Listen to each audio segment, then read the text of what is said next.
Good morning. For the record, my name is Tanya Fernandes Anderson, the District 7 Councilor. I am the chair on the Boston City Council Committee on Ways and Means. This hearing is being recorded. It is being live streamed at boston.gov/city-council-TV and broadcast on Xfinity Channel 8, RCN Channel 82, and Files Channel 964. The Council's budget review process will encompass a series of public hearings that begin in April and will run through June. We strongly encourage residents to take a moment to engage in this process by giving testimony on the record. You can do this in several ways. Attend one of our hearings and give public testimony. We will take public testimony at the end of each departmental hearing and also at a hearing dedicated to public testimony. The full hearing schedule is on our website at boston.gov/council-budget. You can give testimony in person here in the chamber or virtually by Zoom. For in-person testimony, please come to the chamber and sign up on the sheet near the entrance. For virtual testimony, you can sign up using our online form on our council budget review website or by emailing the committee at ccc.wm@boston.gov. When you are called to testify, please state your name and affiliation, force or residency, and limit your comments to a few minutes to ensure that all comments and concerns can be heard.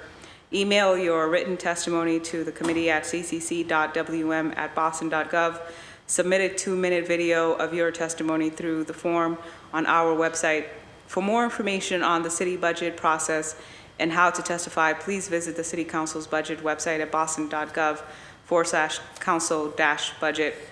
Today's hearing is on docket 0760 to 0762, orders for the FY24 operating budget, including annual appropriations for departmental operations, for the school department, and for post-employment benefits, OPEB.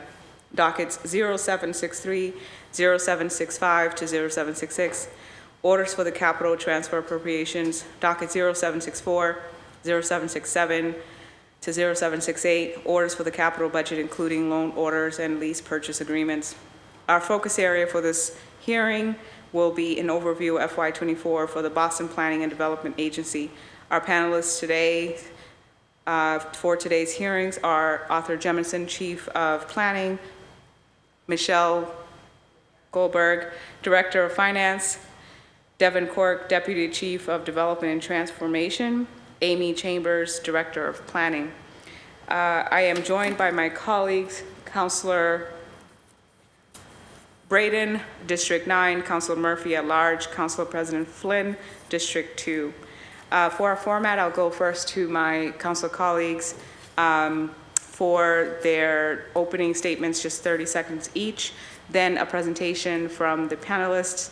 We'll do a round 1 of questions, if time allows, a round 2, public testimony, and finally closing remarks. We do not, being that BPDA is a quasi-agency, we do not have a presentation or a breakdown of budget. There is no operating budget from the city, at least on the city side. So we will just be hearing in terms of plan and capital and look forward to engaging in a robust conversation with you. Councillor Braden, you have the floor. Thank you, Madam Chair. Good morning, everyone. Thank you for being here. Alston Brighton, you guys are familiar with it. Very, very intense development. But in the bigger picture, we're really concerned about displacement and the fact that lower and middle income folks are finding it increasingly difficult to live in the city. So I know we're seeing a lot of new industry coming in. We're seeing the labs. We've had many conversations about this, but I think this is the biggest challenge in our city right now, is being able to provide a range of affordability for our workforce so that they can actually stay and that families aren't pushed out. I really appreciate the great partnership that we've had over the last year, Arthur, since you've been here. You're accessible, you're responsive, and I think you share my vision for an inclusive and equitable and sustainable city, and particularly a neighbourhood. The challenges, I think, I see as that the intersection between some of the things we want done are outside of our purview, like we need to improve our MBTA, we need to have an efficient, equitable mass transit system that will move large numbers of people around the city. We cannot just keep building and expect that people are going to drive in cars, because that's not going to work. We had the BTD here yesterday, so we heard that from them. So I look forward to the conversation, and I just want to thank you for your partnership and your vision, and we just have to keep pushing the envelope to try and build more affordable housing for everybody, and then the transit piece, and plan for sustainable, those 15-minute neighbourhoods that sometimes get a lot of flack. It's almost back to the future in the sense that the notion that you would get in a car and drive miles to do your grocery shopping. We need to have something that's a little more accessible and sustainable. And I'm already over time, so I better get going here. Thank you, Madam Chair. Thank you. Councillor Murphy? Thank you, Chair. Thank you for being here. Yesterday we had the Transportation Department and Public Works in, and it all ties together, making sure that when we think about where we're going and what we're going to be able to build, how are we going to make sure that people can safely drive on streets, safely park, ride their bikes, however they need to get around, and all of those quality of life issues that are our biggest job here on the council, making sure that development is making that more positive for families, not taking away. Direct, questions around Rutherford Circle, and then things like West Roxbury Road Diet, some things that communities and small businesses are concerned about, and other issues about like development, and they've been waiting, and will we be able to get things built, which we know we need to. So just looking forward to this conversation and being a partner. So and thank you also for your going out on the road with these different, like Plan East Boston, Plan Charlestown. They're definitely contentious, I know, but being accessible and just hearing from the residents is important. So thank you for that. Thank you, Chair. Council President Flynn. Thank you, Madam Chair, and thank you to you, Madam Chair, for your important work. I also want to thank the BPDA team, especially the Chief, Arthur Jameson, for your availability and professionalism and dedication as well. What I want to focus on in my questions is, are we seeing a slowdown in development, and how are we working with the development community to ensure development continues, because a lot of the funding from development goes to pay our school teachers for roads and parks and supporting students and seniors. Those are some questions I'm going to focus on in my Q&A. But again, just want to welcome and say thank you for you, Chief Jameson, and your team as well. Thank you, Madam Chair. Thank you, Council President Flynn. Good morning. Please, you have the floor. Excellent. To the chair, thank you very much for having us, and to each of the council members. I appreciate the kind words that each of you shared about me and the team. We're going to continue to work hard to embody those and live up to those standards. Just a few remarks, if it's okay, and then I'd love to have a more detailed budget presentation with Michelle. So thanks for your interest in our work, and we're thrilled to be here. As you know, I'm Arthur Jemison. I'm the Chief of Planning, which is a new title for the person in this job, and also the Director of the Boston Planning and Development Agency. I'm joined today by Devin Quirk, our Deputy Chief of Transformation, Michelle Goldberg, our Director of Finance, and Amy Chambers, our Director of Planning. I'm going to give a very brief overview of some of our accomplishments last year and some of the things we're looking forward to. It should take just a minute or so. It's important for me to highlight and thank our staff. We've been extremely successful in trying to restock our team and build out the team internally. I'm really proud of the team we've been able to assemble. I think we've got a mix of new people, like Amy, who's joined us after leading in Hartford and in New Orleans previously. We've also got people who've been with us for 40 years. Both those groups of people are incredibly important to the way we do business and are really a part of why our team is diverse and I think getting even better.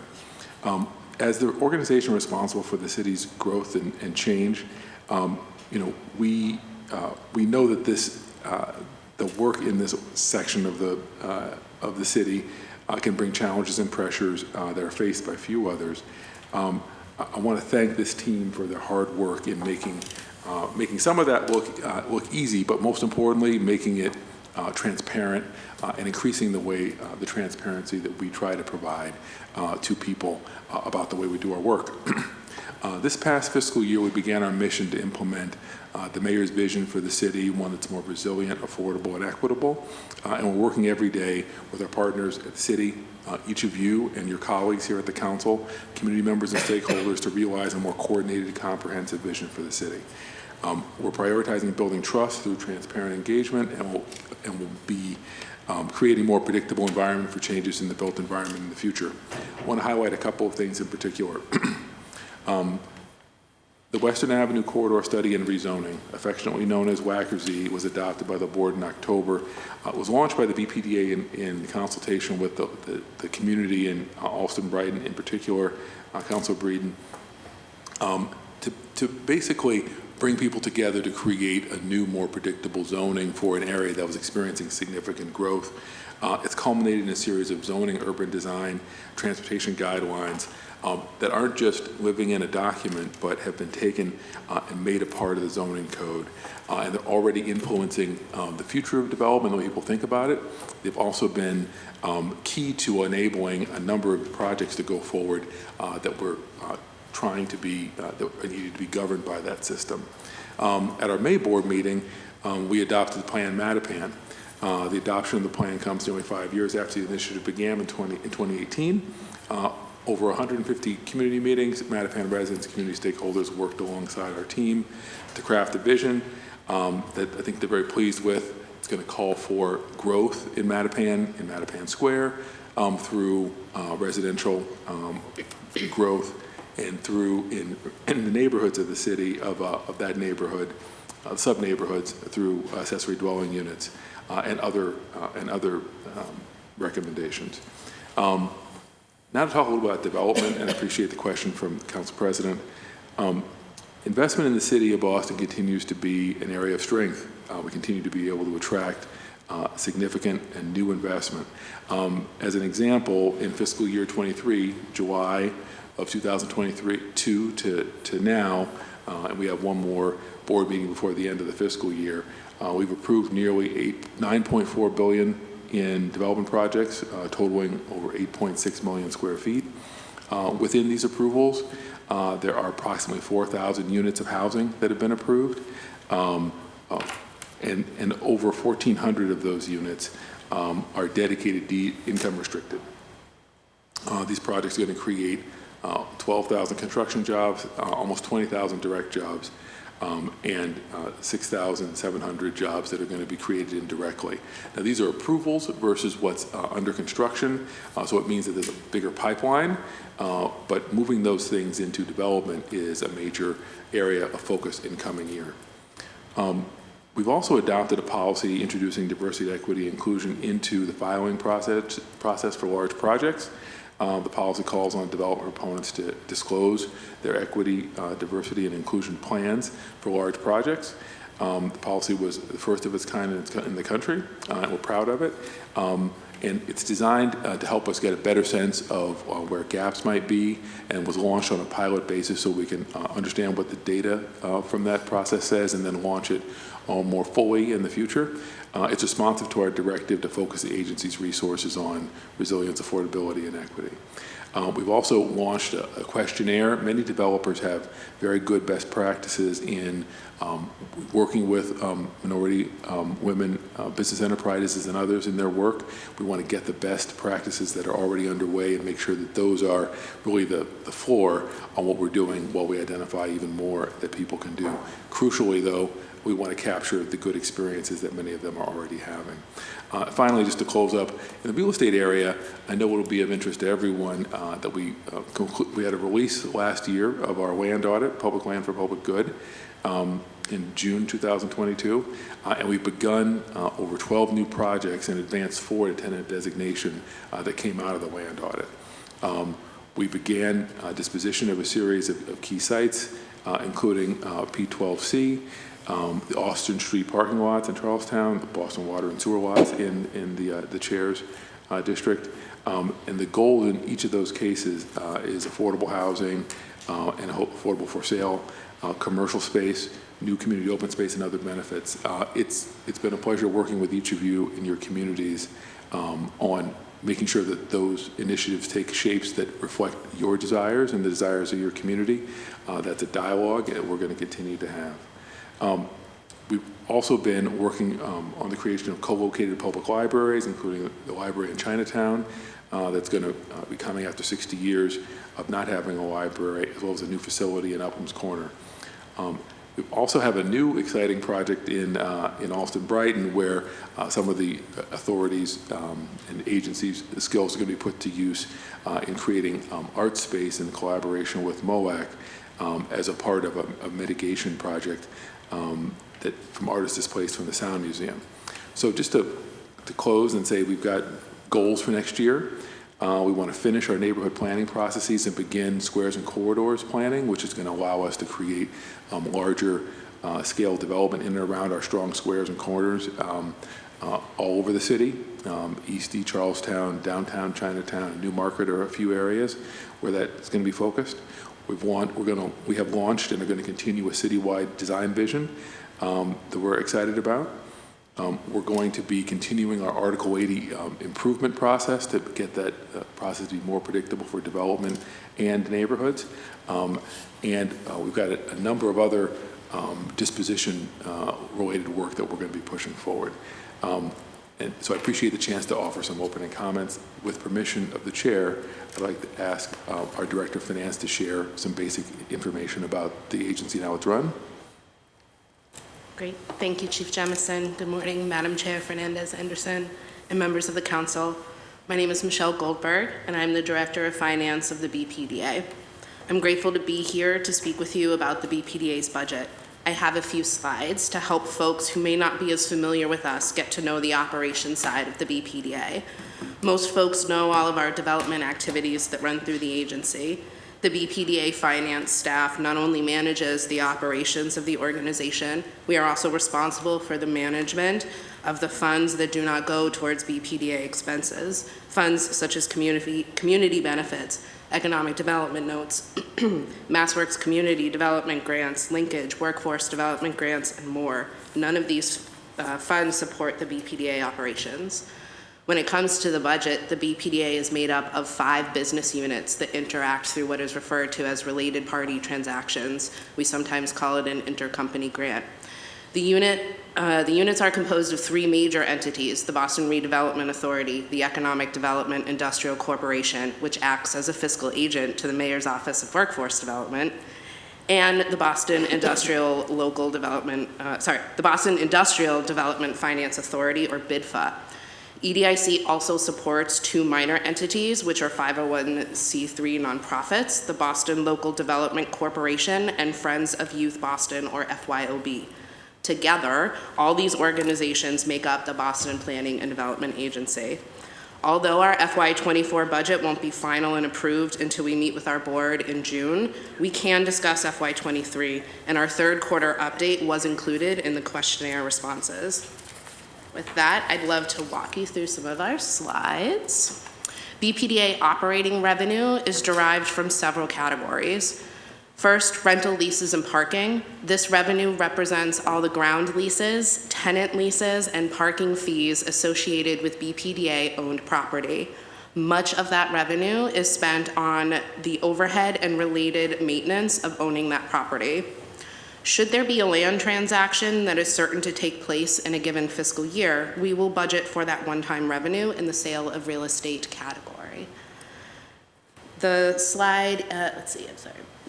Well here. The slide here shows equity participation, which has been internally restricted to support specific BRA activities for historical preservation and DEI programming.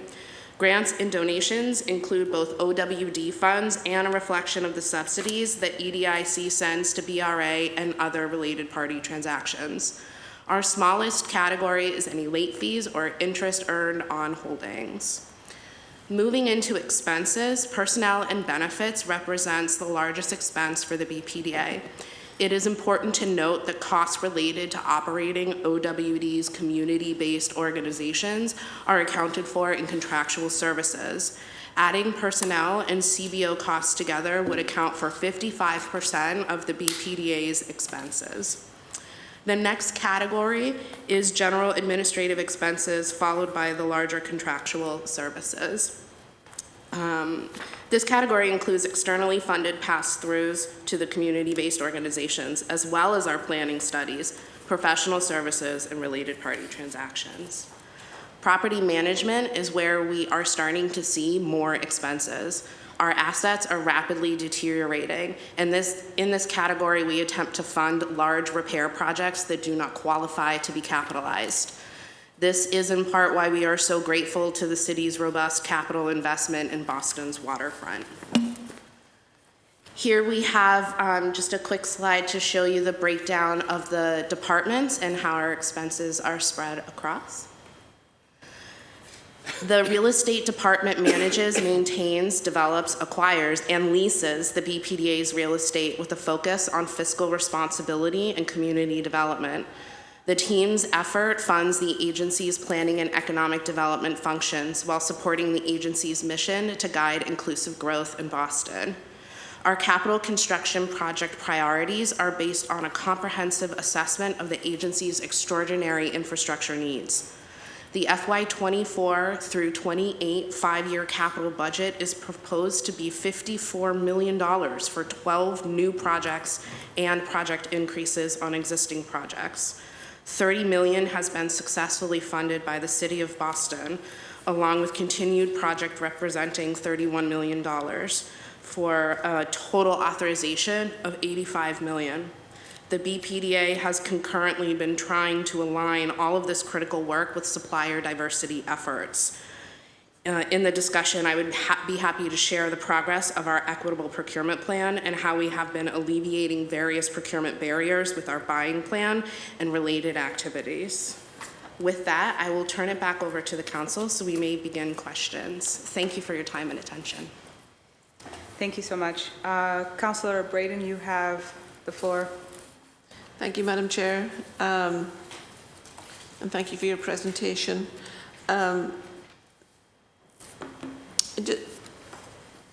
The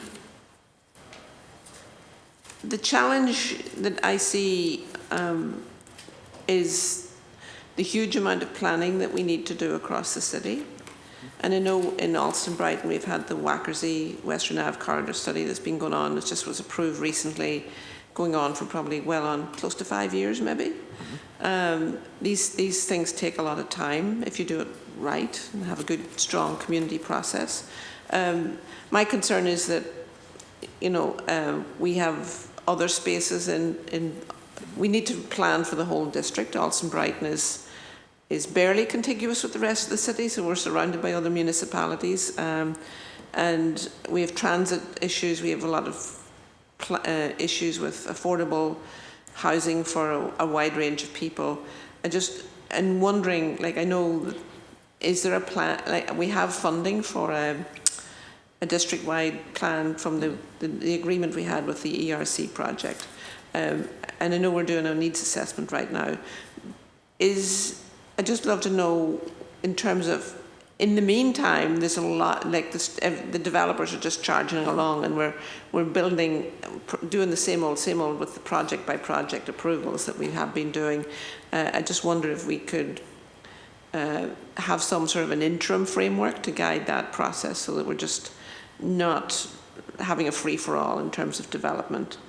And the other concern I have, and I think you and I have been in correspondence about this, Chief, the issue about developers flipping projects. Like, we have one project, a housing project that was approved recently. Within 6 weeks, they were selling that project, marketing it in Europe for close on 125 million is what the number I have heard. And yet, you know, we had a community process, huge amount of effort, our neighbours and our people serving on IAGs and your staff, all the work that goes into that. And then these developers are just using our neighbourhood as a cash machine. And it really is very distasteful.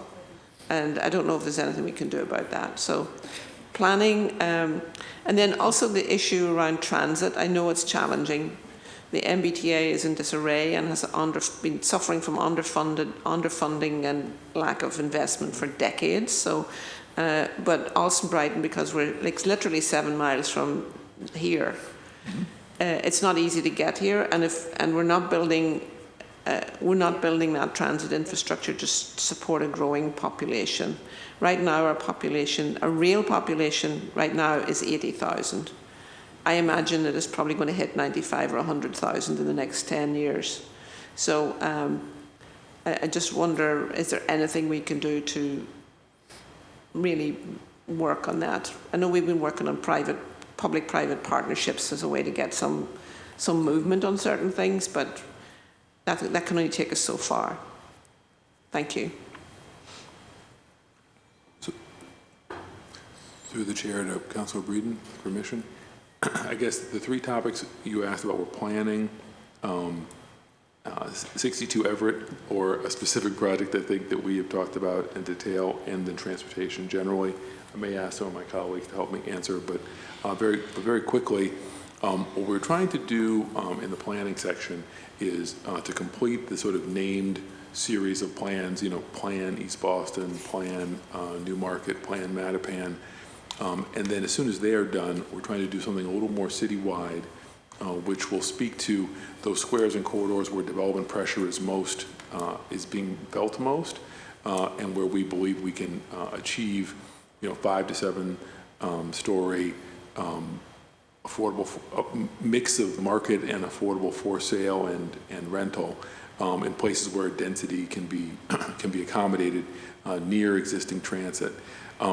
I think that's the general direction we're going in, to have not just those neighborhood plans that our citizens have spent so much time and energy investing in to make their time in to make good.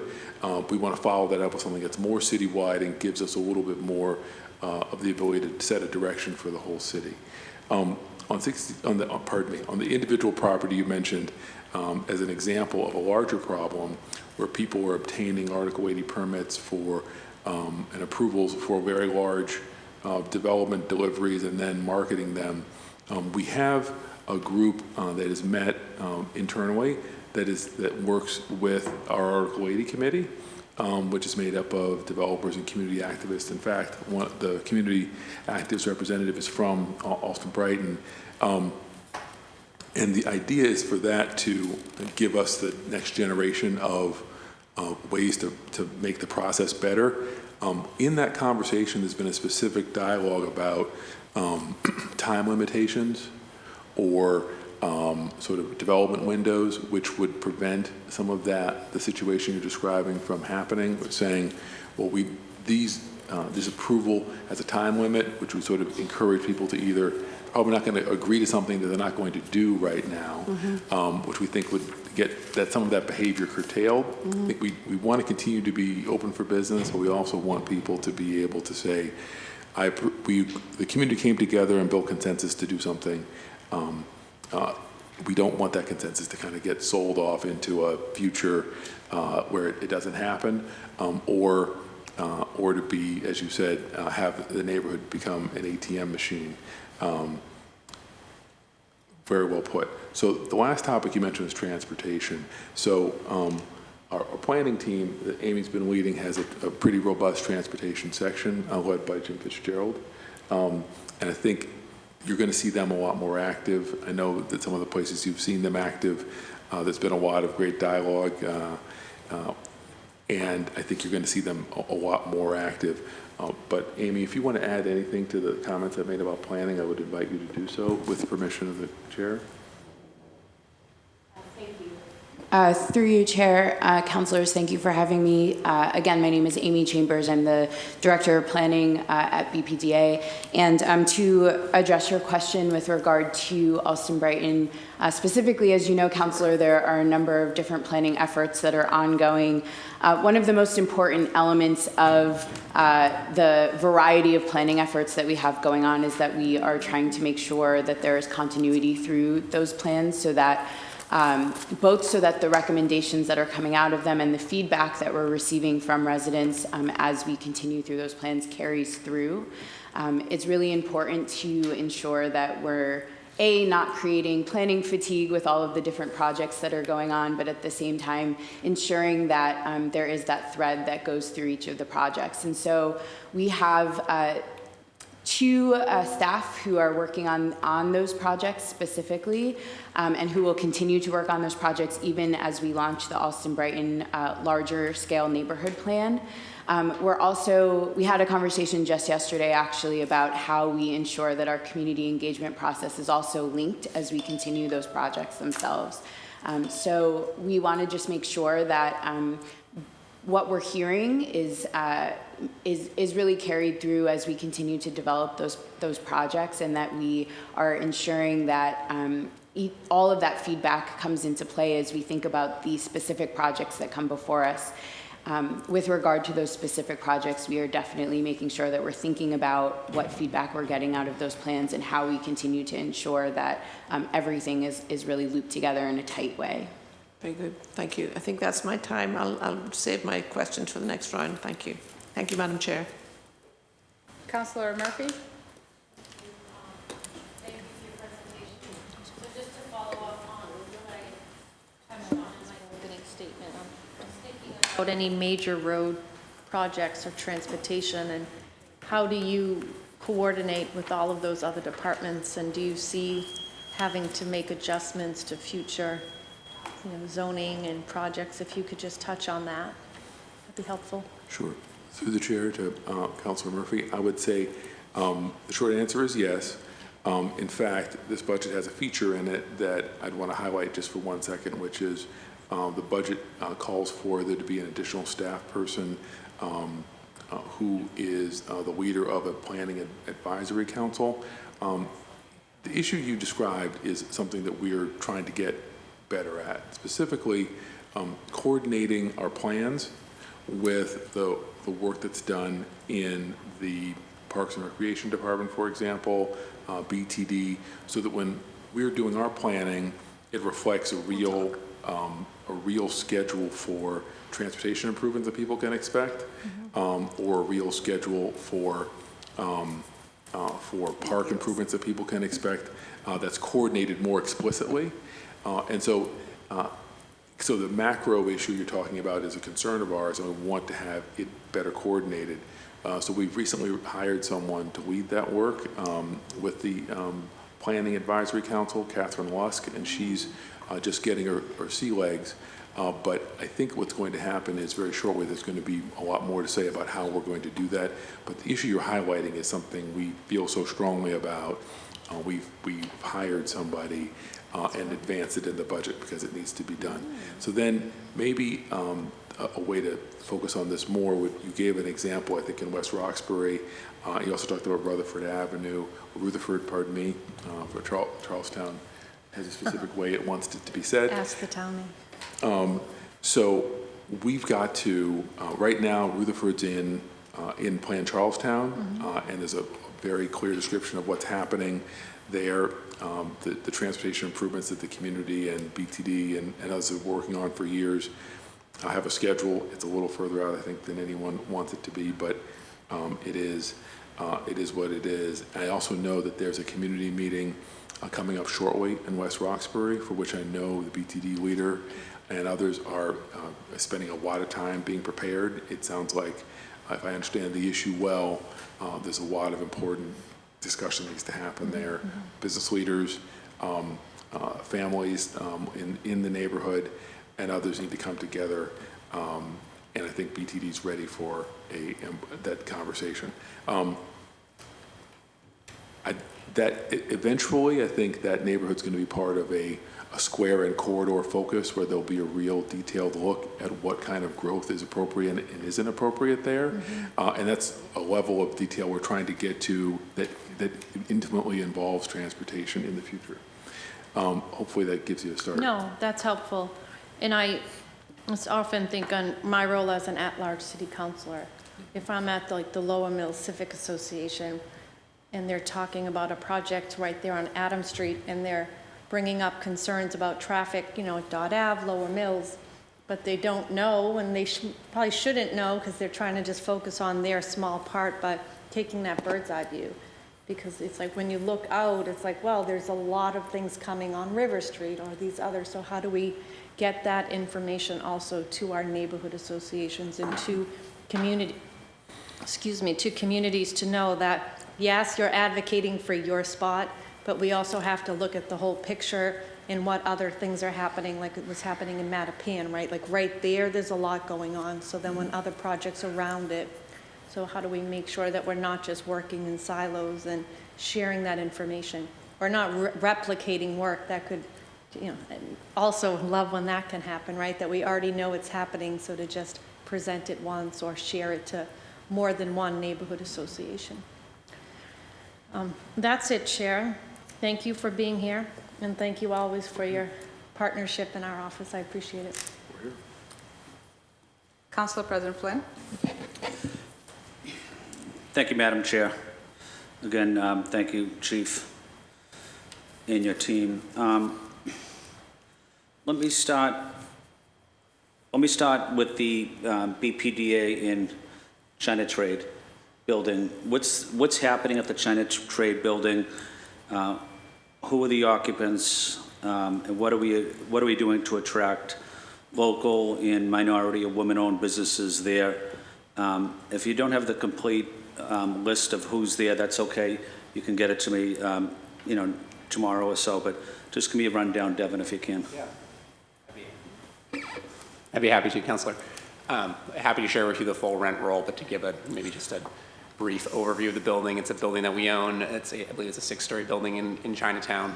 And then the first floor and basement uses are all Chinatown-based community uses. We have the temporary branch location of the Chinatown Library. We have the Chinatown Main Streets Association, the Historical Society. We have a couple of Chinese-based small business owners, or Chinese-owned small business owners.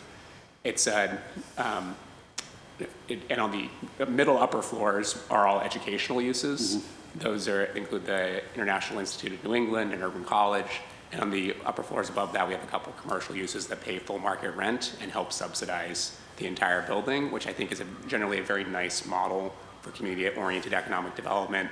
Those first floor uses are by and large free or well below market rate. The college-based uses pay a rent, but a negotiated rent, and the upper floor uses pay a full rent, and that helps us operate the full building in a way that I think is a tremendous asset to the community. Urban College is still there? Yes. And what's the other international college program? International Institute of New England. Okay. Yeah, we can talk offline more about I love that building. I just want to make sure that, you know, Asian-owned businesses continue to have access and have a presence there, including women-owned businesses as well. And I do know that we have to have businesses that pay market rent. I understand that, so I think that's a good balance. Tell me what the improvements are at Raymond Flynn Marine Park and what's happening there. Are developers not developing the projects? Are they sitting on the plans even though it was approved? Are they waiting? What are they waiting for? And do they have other projects outside of that area? I don't know, are people sitting on the land almost as if it's a land bank and focusing on other development projects outside of that area? Just give me a rundown on that. Yeah, those are two great questions, Councilor. So I'll take the first one on the investments in the Marine Park. I want to take the opportunity to thank the council for considering the capital request to the BPDA. There's a significant amount of resources that the city budget contemplates putting toward resiliency in the Marine Park. One of the signature investments that I want to thank you, Councilor, for your advocacy on is the Hall Road to Fit Kennedy connection, to make sure that the Marine Park, as a really important maritime industrial location, has appropriate access to truck thoroughfares in a way that doesn't conflict with the growth of the seaport and the multimodal bus, pedestrian, bike infrastructure. So we're trying to make sure we keep bikes and pedestrians on Northern Avenue and trucks on the adjacent streets. The capital investment, I think it's $7 million, and the city budget will help us implement that connection. There's also significant waterfront infrastructure investments to prevent flooding due to sea level rise and continue to invest in our maritime economy in Boston, which is the mission of the Flynn Marine Park. Regarding your question in terms of leases in the Marine Park and development, I would love to dig in with you that more if you're seeing or hearing a little bit of that. But currently, we're not hearing that, and we have a lot of very active lease negotiations, and some that we're trying to draw to close quickly. We've recently brought before our board the approval for 22 Dry Dock, which is our former office building in the Marine Park, which is going to be redeveloped by a related deal into a lab life science with training programs on the first floor, which will help subsidize the capital improvements in the Marine Park focused on maritime infrastructure. Vertex will be the primary tenant there. They are very eager to get into construction. We're talking to them pretty frequently. So that, as an indicator of development, I think there seems to be a significant interest to move forward. But all of our leases have, and any of our tentative designations have deadline clauses in them. So if there are places where we have some leverage to push forward with the appropriate, for the appropriate development in the Marine Park, we're always doing that. That's what we want to see, and we welcome your partnership in leveling that up in any place where you think there might be an opportunity. Yeah, thank you, Devin. Could you and I meet sometime next week? I just want to go over who the tenants are there, what projects have been approved, if anyone is sitting on any projects that have been approved for any reason. But can we meet sometime next week just to go over some of those issues? I'd be happy to. That'd be great. Okay. I think Council Flaherty also asked me about that issue as well. Devin and Chief, I know you're familiar with this issue. The maritime presence there is critical. The fish processing companies there, if you're willing to work hard, you're willing to work 13, 14 hours a day, and you can make a good wage. You don't necessarily have to be a college graduate to be in that field, as long as you're willing to work hard. A lot of these companies also hire people of color as well. But what's discouraging to me is the access for the roads for these trucks in and out of these fish processing companies is very difficult, because through the advocacy of the transportation team, we're putting bike lanes in where we should be making sure that commerce is going through safely, effectively. And I think we're at a standstill here with the businesses that want to get their products in and out of the Flynn Marine Park and the bicyclists that want the road as well. So a lot of these companies have asked me and, to see if they can speak with you. I know you have spoken to them before several times, but it is a major problem. It's a major concern. And I don't want to see any businesses leave the Flynn Marine Park or Boston because they can't access goods and services that they need to drop off and pick up because a bike lane has just been placed right in the middle of their storefront.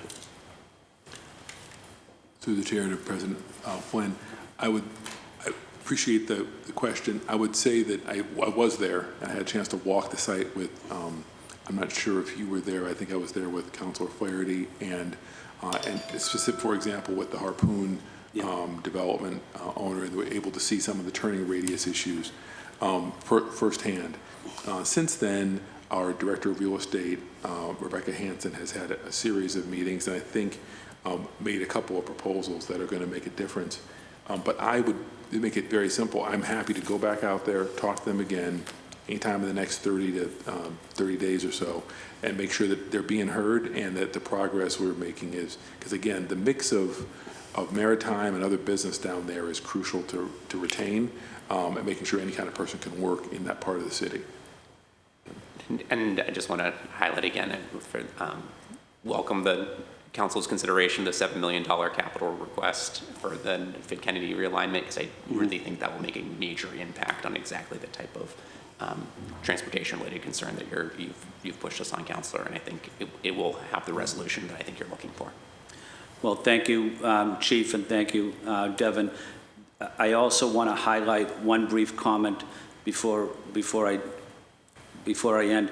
Mr. Breen from your team has worked with me for the last 6 years, making sure we have had access to language access for the Chinatown community in Cantonese.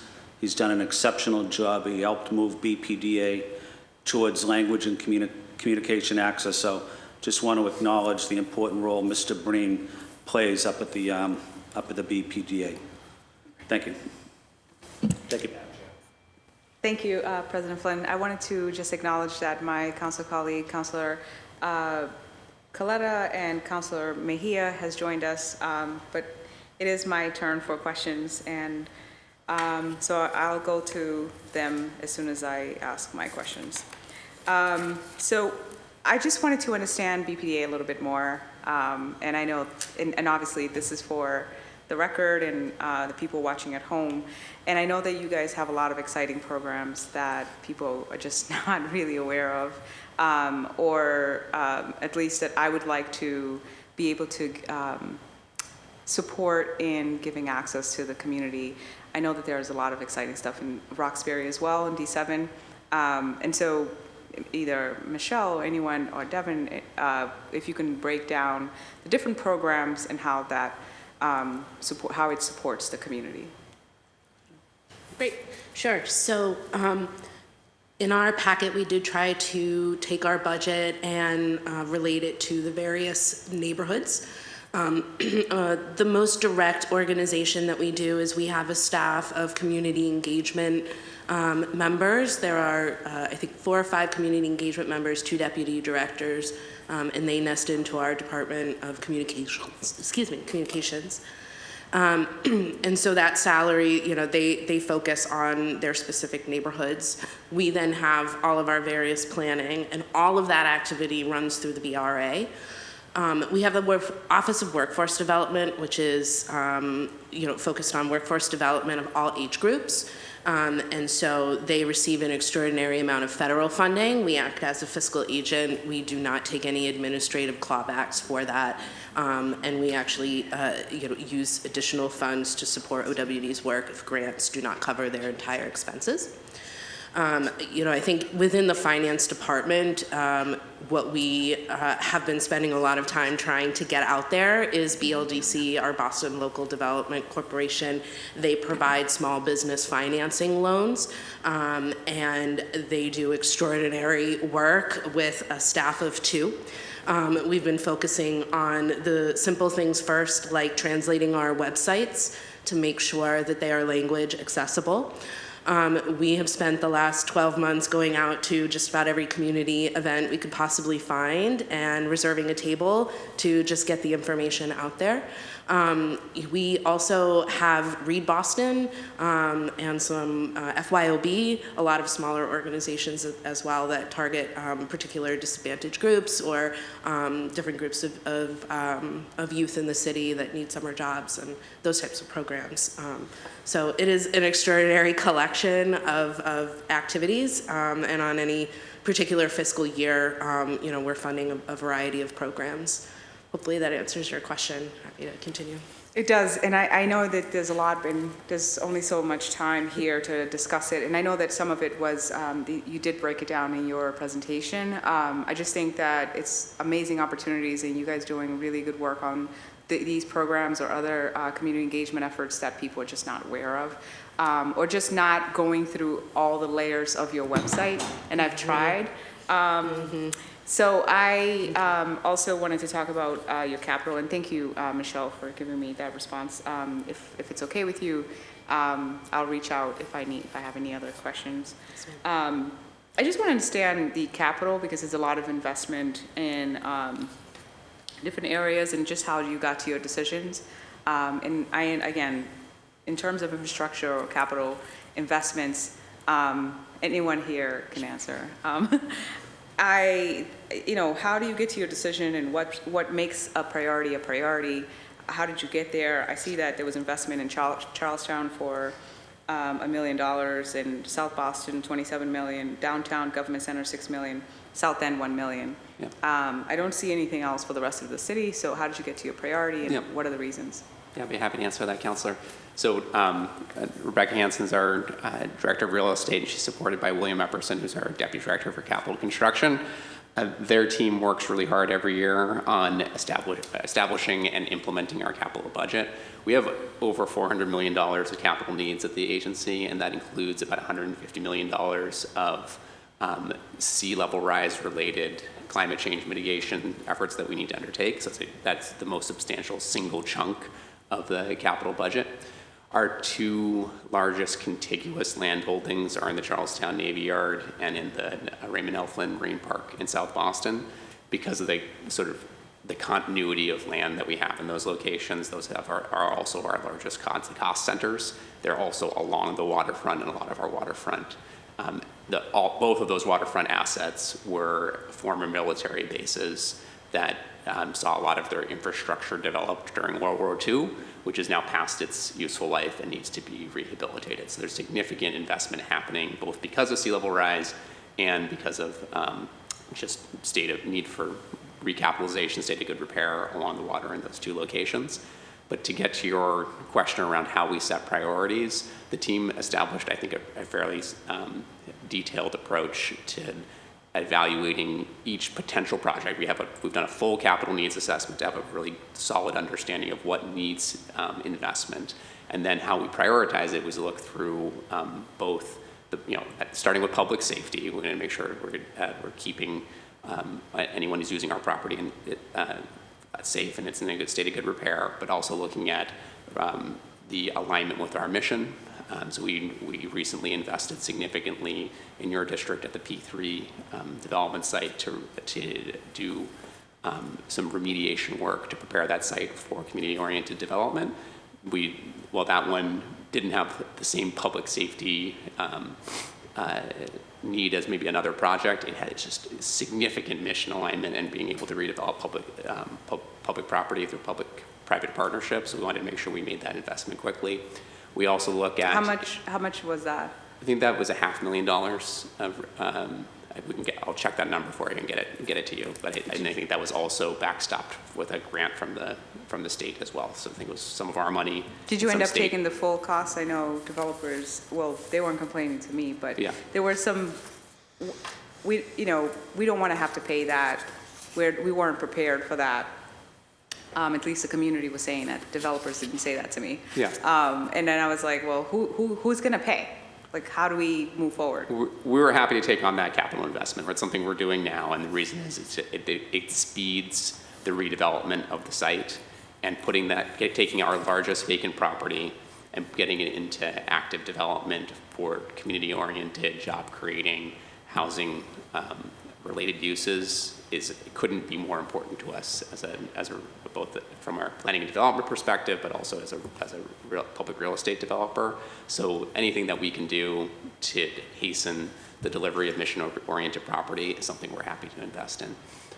We also look at, particularly in the Marine Park, where we have a lot of market-oriented leases, return on investment. So if we make a capital investment, will we get that money back more quickly?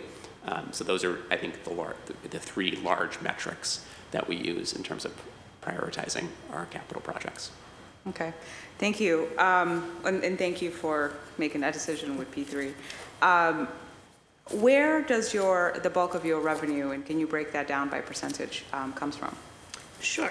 So in our presentation, in our slides, we included, I can pull that up if it's helpful, but our largest, most consistent, stable revenue does come from our ground leases and our tenant leases. We do also have parking lots that generate revenue for us, and those have had interesting performance since the pandemic and different responses to transportation. So it's very much an economic revenue stream for us. Are these more like commercial parking lots? Sure. Or like huge, like bigger parking lots, like those? Well, so we have one open air large garage in the Marine Park, and so that's the primary parking lot. And then we have smaller lots across the city. There's one on Fulton Street, Sergeant Zapp. I'm in the wrong business. 62% of the revenue. It's quite interesting because I think as the pandemic hit, we saw a sharp decline as the shutdown was happening, of course, and we were very unsure of what the future of that revenue stream would be because, yes, that is very important to closing deficits in the BRA. So that revenue has been performing quite well and has allowed us to make investments in planning. I think as far as expenditures, we have finally staffed up, and so we have much fewer vacancies than we've had. So you'd see in our packet that we've added full-time staff, and so we're really pleased to be able to do that. We, of course, receive a large portion of funds when you collect it all together for OWD. And again, those all just go straight right back out through RFP to community-based organizations. And then smaller pots of revenue include things like late fees, and if somebody wants to purchase a map, small revenue streams like that. Okay. I'll be sure not to purchase a map for BPDA. Thankfully, they're mostly digital now. Councilor, I just want to correct the record on one point. 62% of our revenue comes from real estate leases, licenses, and parking. Parking is about 15% of that. Okay. 62%. I don't want to leave you with the impression that 62% came from parking. That's not accurate. Thank you for the correction. I do see here rental leases, so including real estate and everything else. And so the impact, I guess, what I'm getting to is the impact of what Mayor Wu is proposing in terms of parcels. It doesn't really affect you in a adverse way. Or does it? Next year will be before the council to talk about moving the BPDA staff to the City of Boston's budget. I think it's really important as we have that conversation to talk about what the full cost implications of that staff transfer will be. We are absolutely intending to cover those costs with the transfer of revenue to the city. So that is a year from now discussion for next year's budget cycle. But I think it's a really important conversation for us to have to make sure that any change of employer for BPDA staff it has corresponding revenue associated with it. So, okay, you've segued into the next question. Okay, sorry. Thank you. No, that's fine. I guess I was trying to figure out if the land is sent all to MOH, then transferred to MOH, then would it impact your revenue, and how would the sustainability of BPDA continue. But I kind of get the picture. It's still a small fraction, and you would transfer over funds so that it doesn't really impact. But you already contribute to Boston's revenue in terms of taxes anyway. Nearly all of our performing leases do pay full taxes. There are a couple of pilot agreements and exceptions to that, but that's something we've been working on over time to ensure that every development on publicly owned land that's not a municipal purpose or affordable housing use is paying full taxes. I think I'm saying the irony here is that the public seems to think that, oh my gosh, BPDA or VRA, and when you look at the numbers, you're like, well, that's not where their revenue is. And so there's no reason for them to intentionally try to be corrupt. And I don't think you are. I'm just trying to clarify that you don't have anything to lose or to gain to do that. Why would you do that? And I want the public to understand that your revenue does not come from, not improper community engagement. Right. Thank you for that, Councilor. I appreciate you giving us the opportunity to speak to it, and I want to make sure we give some credit to Michelle Goldberg, who's been an excellent budget director and now finance director for us and has driven the agency's financial operations with a direction towards transparency so that everyone can see, and this has been a directive from our board of directors as well, so everyone can see exactly what revenue the BPDA is taking in and exactly where it's going. That's not how the agency was always historically run. And I think for that reason, if you go back, many years into the past, there was lots of questions about where BPDA money went. That is something we're endeavoring, working very closely with Mayor Wu and her direction for the future of the agency to make sure that it's even easier to understand that in the future. So thank you for that. And for those of you, support. thank you so much, Devin, I appreciate that. For those of you watching at home, if you are interested in our budget breakdown, I'm happy to send it over, both slides from budget analysis and from BPDA. I was really impressed to look at your balancing, thank you, Michelle, to see that your funds are always accounted for and there's a level of consistency. And I had to break it down from the last 3 or 4 years, so appreciate that. I'm not pleasantly surprised. I'm not surprised. I was pleased to see that though. I think I'll reserve my questions because I have so many more. We'll go on to Councilor Coletta for her questions. Councilor Coletta, you have 8 minutes. Thank you, Madam Chair. Good morning, everybody. It's good to see you all. Thank you so much for your presentation. We've talked extensively about Plan Charlestown, Plan East Boston. I'm not going to ask you any questions about that. Happy to hear that they are in their final stages. I'll just say that. I'm curious to learn more about the Planning Advisory Council and how it relates to the Coastal Resiliency Task Force. Just any clarity around that and how it's going to impact the planning processes that are currently happening in my district, Plan East Boston and Plan Charlestown. Through the chair to Councilor Coletta, why don't I try try the first one about the Planning Advisory Council, and then Devin and Amy, maybe together you can talk about to the climate matter, starting with where we are, how we're organized today. So the Planning Advisory Council is really an essential, we think, part of the future. One of the things I think we've all noted is that when we do a neighborhood plan, the neighborhood plan isn't to speak to what the development potential of the neighborhood is or the opportunity sites or properties might be. It usually says that these are the transportation improvements that will happen. These are some of the planning improvements that will, parks and recreation improvements that will happen. But tracking all of the capital investment that come from the capital plan and go into doing that and making sure that the calendar on which those things are supposed to happen takes place and that there's enough focus and discipline on each of those outcomes, the planning outcomes in the field, because that's what matters, is performed, is something that we think we need to strengthen. And so creating a group that brings together the CFO, the BTD leader, the leader of the other departments that are involved in the built environment to say, okay, when a plan gets approved, and it won't just be BPDA plans, it might be BTD plans as well, that everyone sort of sits there in a room together and says, yeah, I'm agreeing to execute this on this rough calendar, so that citizens have a better idea that, oh, well, we had a plan. Did Initiative 6 happen in the plan? Well, there's a group of people who's charged with making sure Initiative 6 happened. Not, again, the supplanting the work that the planning director of our organization would do, or Vineet Gupta, the planning director for BTD, would do, but really making sure that each of them has a way to kind of create accountability amongst each other about the work that gets done, and that a place is convened to make it happen. I think it's also important to say that it's a startup, and we wanted to have those features for the city agencies.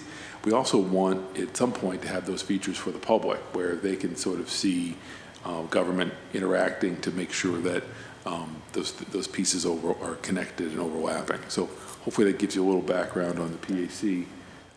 To the extent you wanted to talk about the coastal resilience work, which I think is essential, Devin and Amy, you're probably the right people to speak to it. That's right.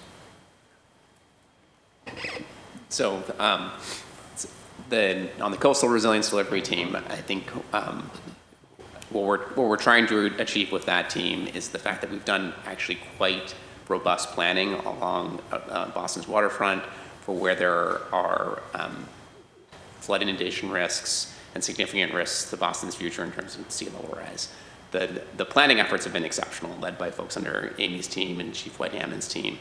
And now it's time for us to start making rapid investments so that that infrastructure we need, whether that's seawalls or green infrastructure, are there by the time that the big storm happens or the sea level rise happens. And I think, as you know, probably better than anyone else, given your district's risk in this space, that time is short. So what we've are setting up in this year's budget is a team of people who will work closely with Chief Jemison and Chief White-Hammond on every day coming to work, implementing those solutions, getting the funding, and taking those plans and putting them into action.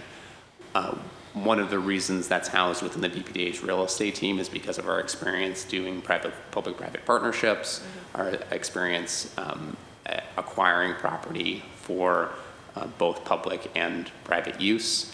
And I think just to use an example in your district, thinking about Border Street and the flood inundation route that threatens a lot of homes in East Boston, homes that include lots of low-income families.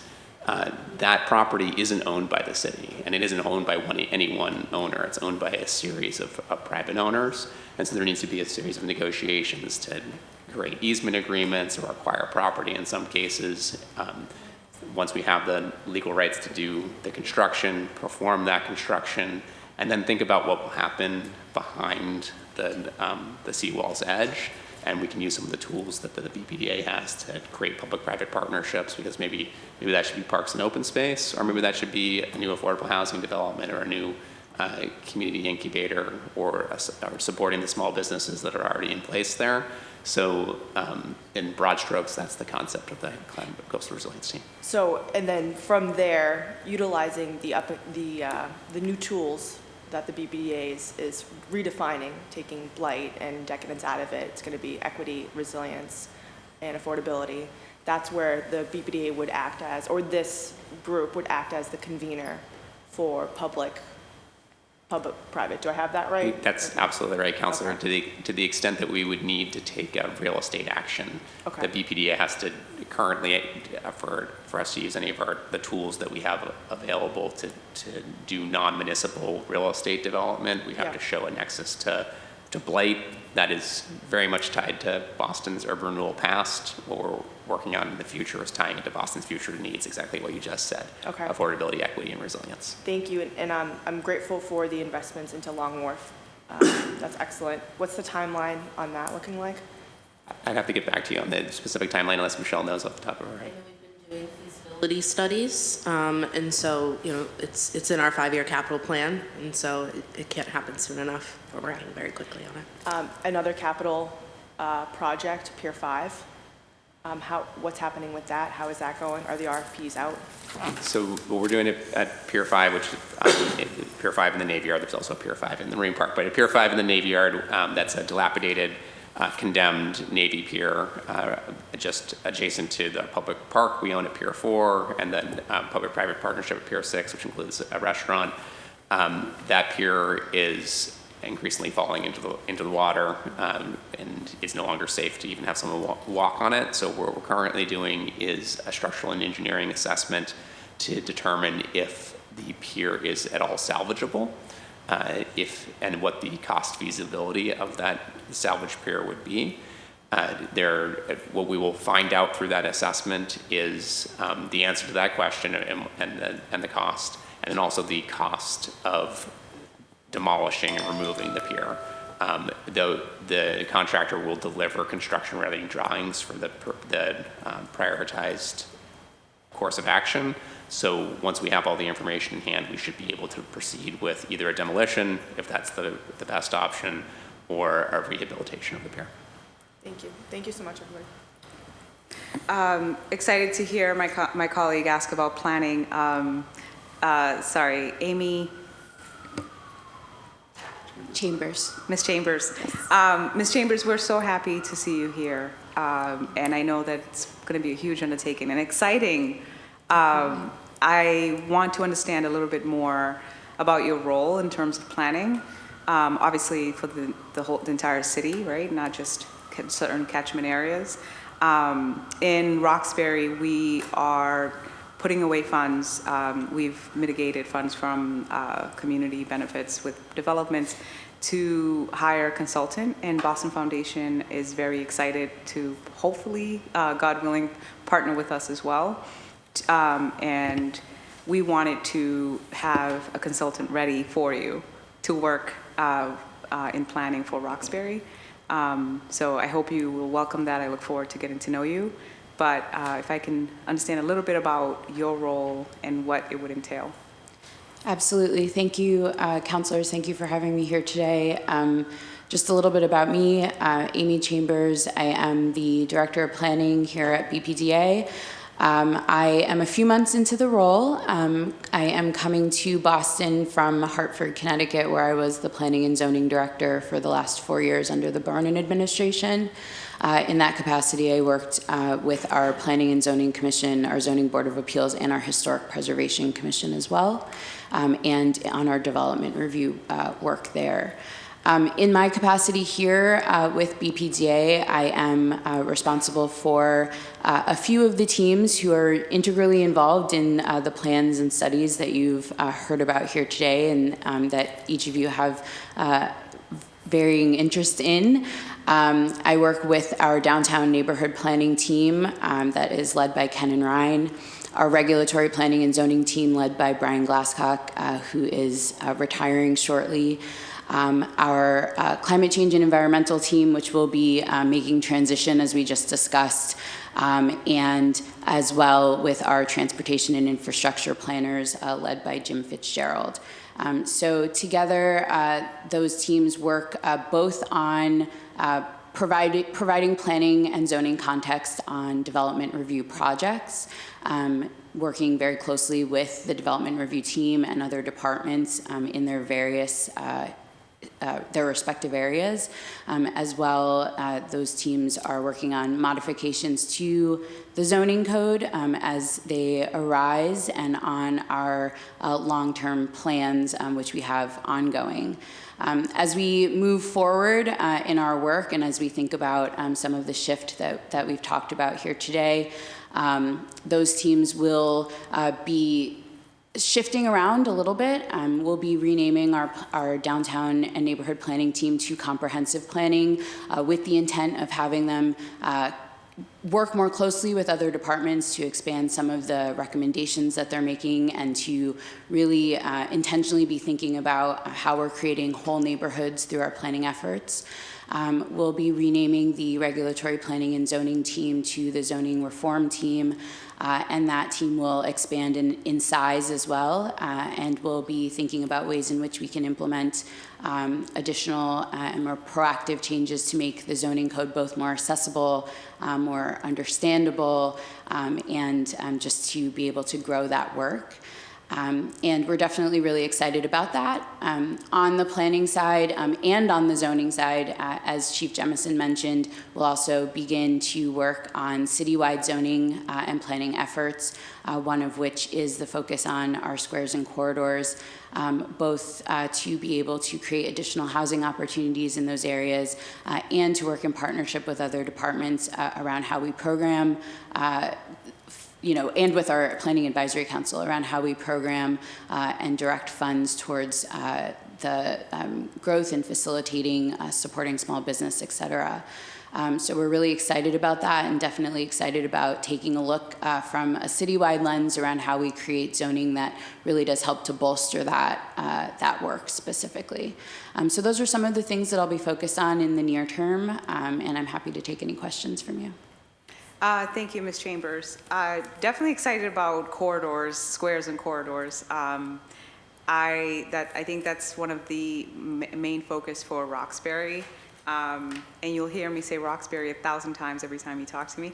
So looking forward to that. I think that with everything, you need proper community engagement to consider a plan. Absolutely. And so I imagined your job would have been a lot. I didn't know it was that much. So that part about squares and corridors, I think, is the only piece that we would like to offer someone from the community to help with community engagement. Definitely. Thank you, Counselor. And community engagement is definitely something that's near and dear to my heart. I began my career as a social worker working in the foster care system in New York, and previously worked in New Orleans as well with road home residents to advocate to the state of Louisiana to essentially reduce road home dollars that the state was trying to recollect at that time and to advocate for unmet needs. So being creative about how we reach community members, making sure that we're prioritizing those that are not able to make it to meetings, definitely something that I think is really important in the planning process and something that I want to ensure that we highlight. Awesome. Who told you to say that? So I was a foster mom for 11 years, and I also worked in the foster care system, providing CBHI, therapeutic trauma-informed services, home base. So exciting. We have something in common, a lot of things in common. Councilor Mejia, you ready for your questions? All right, you have the floor. I know I'm even curious as to how in the world you ended up here, but we are happy to have you here. She's a dynamic I know, but I'm just, when you think about the work that is done traditionally in this space and knowing your history and the community that you have served, those two things normally don't go together. So I'm really excited to know that there is this level of emotional intelligence, I believe, that you'll be able to bring to the work, which is really exciting, which I feel like it's the human-centered approach to this work that I think sometimes when you think about this particular agency, it sometimes feels a little bit hollow and soulless. And so it feels really good to know that we have somebody who understands system-involved families and what that looks like. So I'm encouraged by that. So Thank you, Counselor. Welcome. Not to say that y'all are robots, but that's not what God, I hate when I say things because everything that I say usually gets put out of context and a compliment turns into a criticism, but I get you. You get me, right? No umbrage taken. It's a cultural thing here. Like, I always have to educate folks so that they don't feel traumatized after I get done with them. But I'm excited that you're here. So I would just I'm surprised to hear that, when maybe I may have missed the press conference because there's so many, that we were going to be transitioning to having BPDA employees transfer into the city payroll. Did Did we miss that? No. Well, Did you? I'm sure you knew because you're the Ways and Means Chair. And I have not been paying attention to everything, but. State of the wow. City. The State of the City, that's what they talked about? Oh, I didn't realize that that was part of the, wow. So tell me a little bit more about that. Through the chair, to Councilman Mejia, yes. The mayor announced at the State of the City that we were beginning a process through which that would happen, and that staff of the city would staff of the BPDA would become part of the city. It's it's hard to enumerate all the details that are encompassed by that comment that she made, but there's a huge number of them. I guess the place I'd start is with the people. I mean, it's the people who make the agency work. So a lot of our time and attention over the last 4 months since that announcement have been focused on making sure that we've got the same or better arrangement for the staff who would make the transition over. And so we're still in that process. Immediately after that, we need to, in order to be ready for next year's budget season, we need to complete a whole series of analyses to talk about how our staff would be supported in the, again, same or better arrangement on the city side through revenue, because it's obviously a big, it's taking on a large number of new staff members and a large number of other responsibilities. So making sure that the city has the resources to do that and where those resources come from is sort of the next task. But right now we're sort of hopefully coming to the second half of figuring out how to make sure that all the staff we have can make the transition and will have this effectively the same or better salary and benefits that they do today. Yeah, I guess where, what I'm really trying to better dissect is that, you know, during the mayor's campaign, she talked about abolishing the Boston Planning BPR, BTA, whatever they call it. Every day they change the acronym. So so help my viewers and those who follow me understand, like, it sounds like when we're talking about incorporating it into the city, is that part of the abolishing of you all? It's like, because that seems to be somewhat of a disconnect. If we're talking about getting rid of the planning agency, but now we're talking about bringing it into the city, like, how is that of getting rid of it? So if you could just explicitly explain that to our audience, that would be helpful. Sure. I think the easiest way to say it is that every city has a planning and development function. And so Boston, like a number of other cities in the Commonwealth, its planning and development function is in an entity called a redevelopment authority, which you now know to be the BPDA. So that function has to go on, right? You don't necessarily have to have all the structures that the agency currently has, but you have to continue to have planning and development activity take place in your city. Yeah. It's 70% of the revenue of the city comes from new development, and all of the new revenue year over year, almost a huge percentage of it comes from the growth in the size of the tax base. So it's important to have it. That said, it doesn't have to be organized the way that it's organized. It can be a city department the way it is in many other parts of the state. So hopefully I'm answering your question. Yeah, no, you are. No, it provides better insight, because when people who are, you know, everyday citizens, when they hear abolish, they hear get rid of. So maybe the language really was reorganizing, right? Restructuring or reimagining, right? So I think that words really matter. So I think that I just want, for those who are following me, in case you're confused as to how we ended up here, that it wasn't about abolishing, it was about reimagining and restructuring how you all function, correct? So that everybody who follows me understands. Councilman here, imagine you have like a whole bunch of land, and the land is in Roxbury, but you are the organizing the planner for, you're responsible for that planning. And then I say to you, hey, if you give me the land, I can dispose it to Roxbury, and then that's more equitable, and we could do it differently. And if I have control over the planning, then it makes more sense because Yeah. it's directly connected to everything else that goes with planning in the Yeah. city. And so the land will go to MOH, and the people should come to the city too, to go with that planning. So that's how I understand it. Madam Chair, if I Yes. may, I'd be happy to jump in. I think one important point to just make at the upfront here is that we're here for an FY25 budget hearing. I don't want anyone to get the impression, and I know you're not asking it, but just for clarity, that this is not envisioned for this budget year. This is something that we'd probably be talking about Oh, next yeah. budget year in terms of a transition. No, I know. But we're still talking about it, and I think it's Yes. important to know where you're going, because oftentimes we are an afterthought.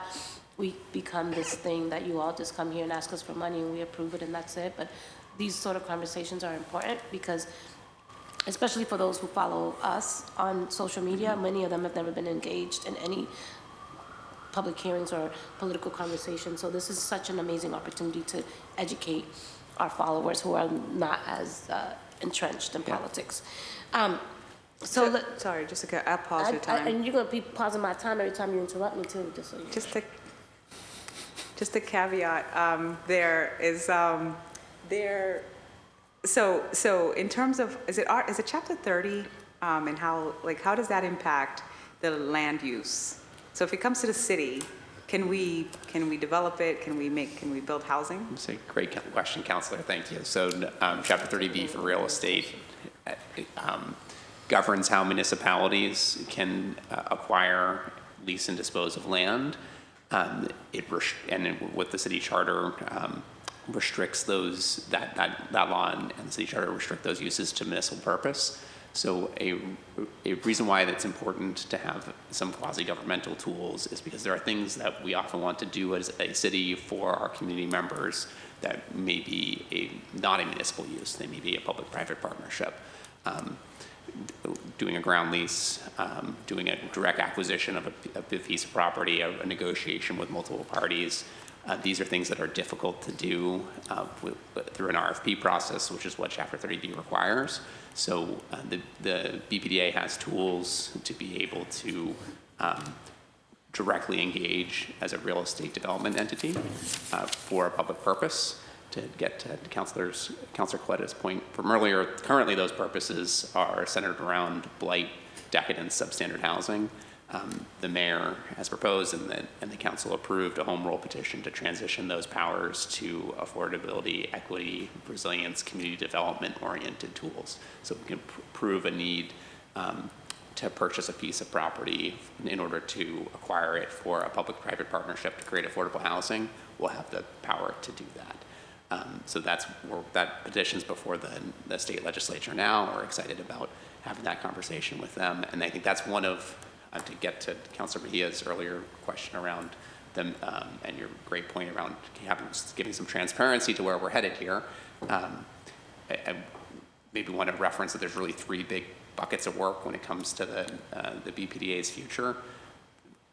The most important one is foundationally the work. The entire team here is very focused on making all of our planning decisions, our urban design decisions, our regulatory decisions, our real estate decisions really serve the future of Boston's needs and our community's greatest needs around affordability, equity, resilience, making that part of our cultural DNA and changing the framework by which we view our goals. And Amy described a lot of work that's already happening in that space. The second is the tools, this home rule petition and our fundamental powers. And then the third is how we're administratively structured. And that's what Chief Jemison just spoke to, moving our staff into city government and making us a city department helps further that goal that we were speaking to earlier around being very transparent, very accountable for all the BPDA's actions. So we hope through next year's budget cycle to be able to articulate a very specific strategy by which staff and associated revenue centers or revenue itself is moved to the city of Boston, while also thinking very thoughtfully about any unintended consequences from that change and how we can make sure that we protect the communities and the city's long-term interests. Thank you. I had a part two to that for the advisory council in terms of the Article 80, revision of Article 80, but when is my time not? Councilor Mejia, Yes. I'm and- resetting and- your clock. Yeah, you're giving me extra time because I'm being incredibly patient. Now back to me, please. Thank you. Let's just talk a little bit about the plan, Charlestown, Mattapan, East Boston. I'm a citywide city councilor, so I met on my business everywhere, and my councilor colleague here loves when I do that. So I'm just curious, how many plan meetings have you conducted in Spanish?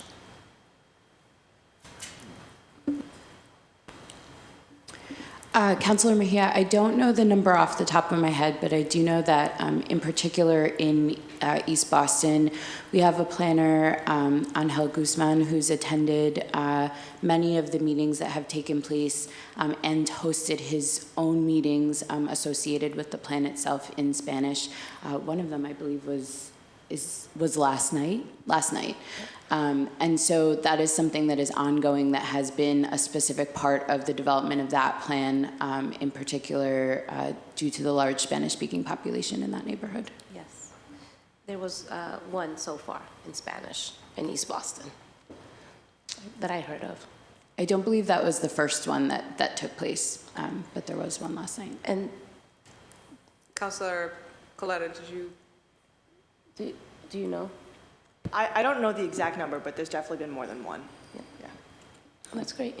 And can you talk to me a little bit about your engagement efforts with immigrant communities? So I think to this question and the previous, one thing that I think we want to highlight is our new language access policy. So I think we brought this to the board in 2019, but we have a language access coordinator full-time role on staff that is responsible for making sure that any work that we do, whether that's a community meeting, a document that we're getting out into neighborhoods, is translated into and interpreted, if it's a meeting, into the languages that are spoken most predominantly in that neighborhood. So that's something that, if you roll back the clock 4 years ago, you could call into it or attend a BPDA board meeting, and it would only be in one language. Frequently, all of our hearings before the board now are simultaneously interpreted and translated into, oftentimes we'll have meetings, we'll have 4 or 5 different languages at once. Yeah. So it's something we're getting better at, but certainly want to continue to improve in that space. Yeah, I was just going to say that, like, for me, because I am an immigrant, I wasn't born in this country, my mom did not speak English and still doesn't, and I'm the official translator for her still to this day.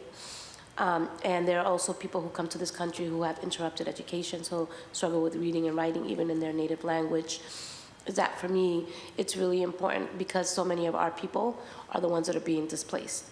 And so when it comes to planning, I just really want to make sure that they do pay taxes. They may not be millionaires, but they're paying whatever they are able to afford based on whatever they're earning. So I think that their voices are just as equally as important. And oftentimes immigrants, because they're are considered U.S. citizens and they can't vote, that they oftentimes do not have a voice. And I just really want to uplift that, that we're doing everything in our power to ensure that immigrants have a voice and feel represented in these conversations, and that they're able to have a say. And then the last, and because I know I'm going to get the buzzer at some point, is that I'm curious about the advisory council as well. Family and community engagement is one of the things that I have been yapping about since I came onto the scene, because it's always, and I still believe this, I don't care how many resets you do within this division, that when it comes to planning, the voices of the people are always and forever will be an afterthought, because we are the least resourced, and oftentimes there is this struggle. And I'm just curious, as you all continue to develop your human-centered approach to planning, what specific investments are you going to be making to ensure, right, that real planning is led by the people? So I'd love to know what success would look like. And then I'm also curious from a planning standpoint, why is it that I've had folks who have said there's an empty lot, why only developers can take it on? Like, I want to build a house and a 3-family unit, why people are trying to figure out what pathways exist for everyday Bostonians to also be able to engage in the development process. Pardon me, Councilman here. Ms. Chambers, if you can respond, and I know that you have a time constraint and you had notified us that you have to leave at this time, and we're already over 15 minutes when you were supposed to leave, so I do apologize. If you could respond and then. Thank you. So thank you for the question, Councillor. I am going to ask perhaps Devin to answer the part about the lot specifically, but I do want to respond to your question around what success looks like and how we approach human-centered planning. I think that first and foremost, there is certainly growth to be had around the planning process. And one of the things that I mentioned previously was about how we kind of refocus our planning so that we're both more coordinated through the Planning Advisory Council and the projects that come to bear out of the recommendations that are made from plans, but also in the plan-making process. When we go and do these projects, I think that there is, I think to your point, there is more that can be done around how we approach the outreach process. And as I mentioned, I feel that we have to approach outreach from a variety of lenses, some of which has been happening with the staff, but I think we can do better by way of documenting what it is that we're doing and being able to communicate it back both to a body like this and as well to residents. And so some of what we've talked about to date is how we expand our presence from a technology standpoint. How do we do more outreach on social media or other sorts of devices that folks are utilizing on a day-to-day basis and really expand our reach there.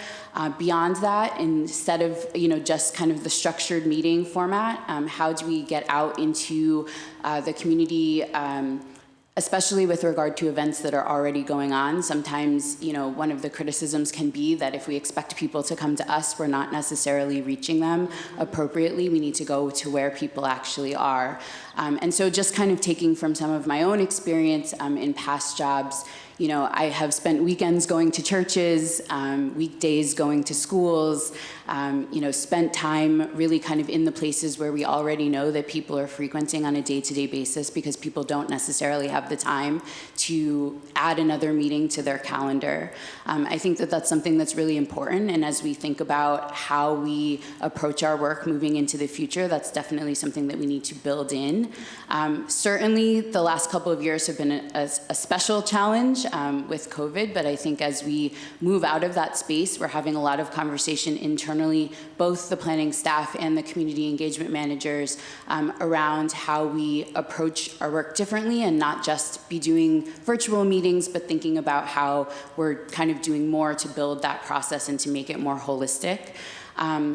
In addition, when I talk a little bit about wanting to make sure that our planning is comprehensive, I think one of the things that we have to understand is that when we go out to residents to talk about planning, the expectation is that we're talking about the things that are impacting their day-to-day life, which is not just growth and development. And so we need to be able to work more effectively with our partners at the city across departments to be able to talk, to speak to the concerns that folks are raising and ensuring that we're providing a more effective feedback loop so that those conversations feel more fruitful to individuals themselves.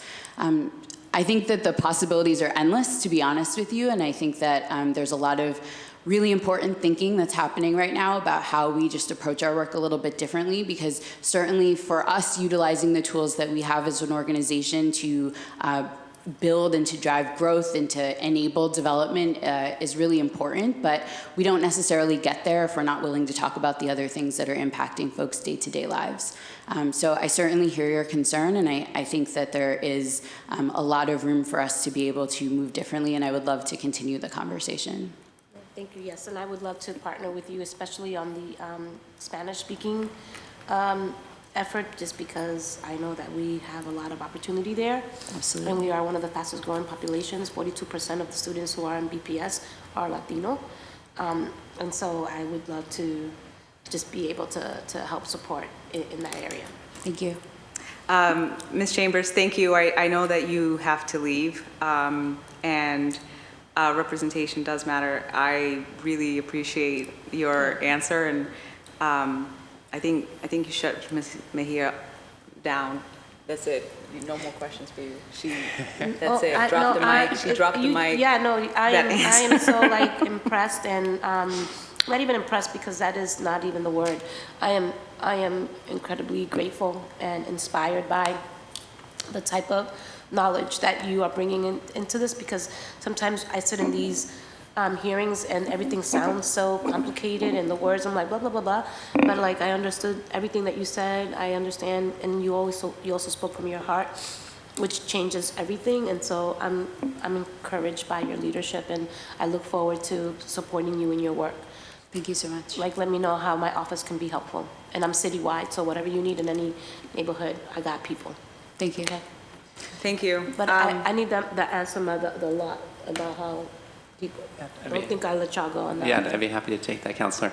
So I think generally our real estate team takes the perspective that when it comes to the disposition and uses of public real estate, this is the public's real estate. The real estate that our team is responsible for stewarding belongs to the people of Boston. So we need to take the people's direction on how to use that real estate. So every public real estate disposition that we do starts with a visioning process.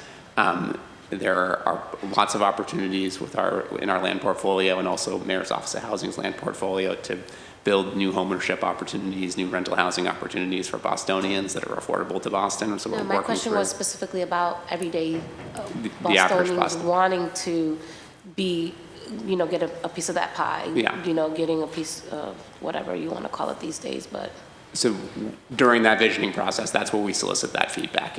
Oftentimes we hear that this piece of property is adjacent to someone's house, and it would be most appropriately used by that person next door. And that's something, it is a public real estate, so we want to ask that question to everyone. If that's something we hear that, you know what, it would make a lot of sense to dispose of this property to the abutter. We have a whole program for abutter sales, and that's something that people can either use to expand their open space, in some cases maybe do a buildable structure as well. We also, another use that comes up frequently are community gardens and community open space. So that's an additional. If I'm a resident and I'm not the abutter, but I want to be considered to build there, what's that process look like? So that currently, in the Mayor's Office of Housing, that program once existed. I am not recalling the name of it off the top of my head. It wasn't hugely successful because the opportunities it's complicated to build a house. And so there was a lot of technical assistance that needed to be provided to then adjacent or nearby homeowners in order to help them create that housing opportunity. I think what we found over time is that the best way to deliver new housing for families in Boston is working with experienced or even up-and-coming development entities, because it's a good way for a new minority or women-owned business to actually enter the market and have their first experience becoming a home builder. They gain some experience and they can go on to building other structures. Meanwhile, that creates a housing opportunity for a Boston family. So that right now we do not have a program for exactly what you're asking about, the ability to sell directly to a butter for, or not an abutter, a non-abutter for development. But it's certainly something we've worked on in the past, and if the right opportunity comes along, something we'd be willing to explore. I will put my second one. Thank you. Thank you, Councilman Mejia.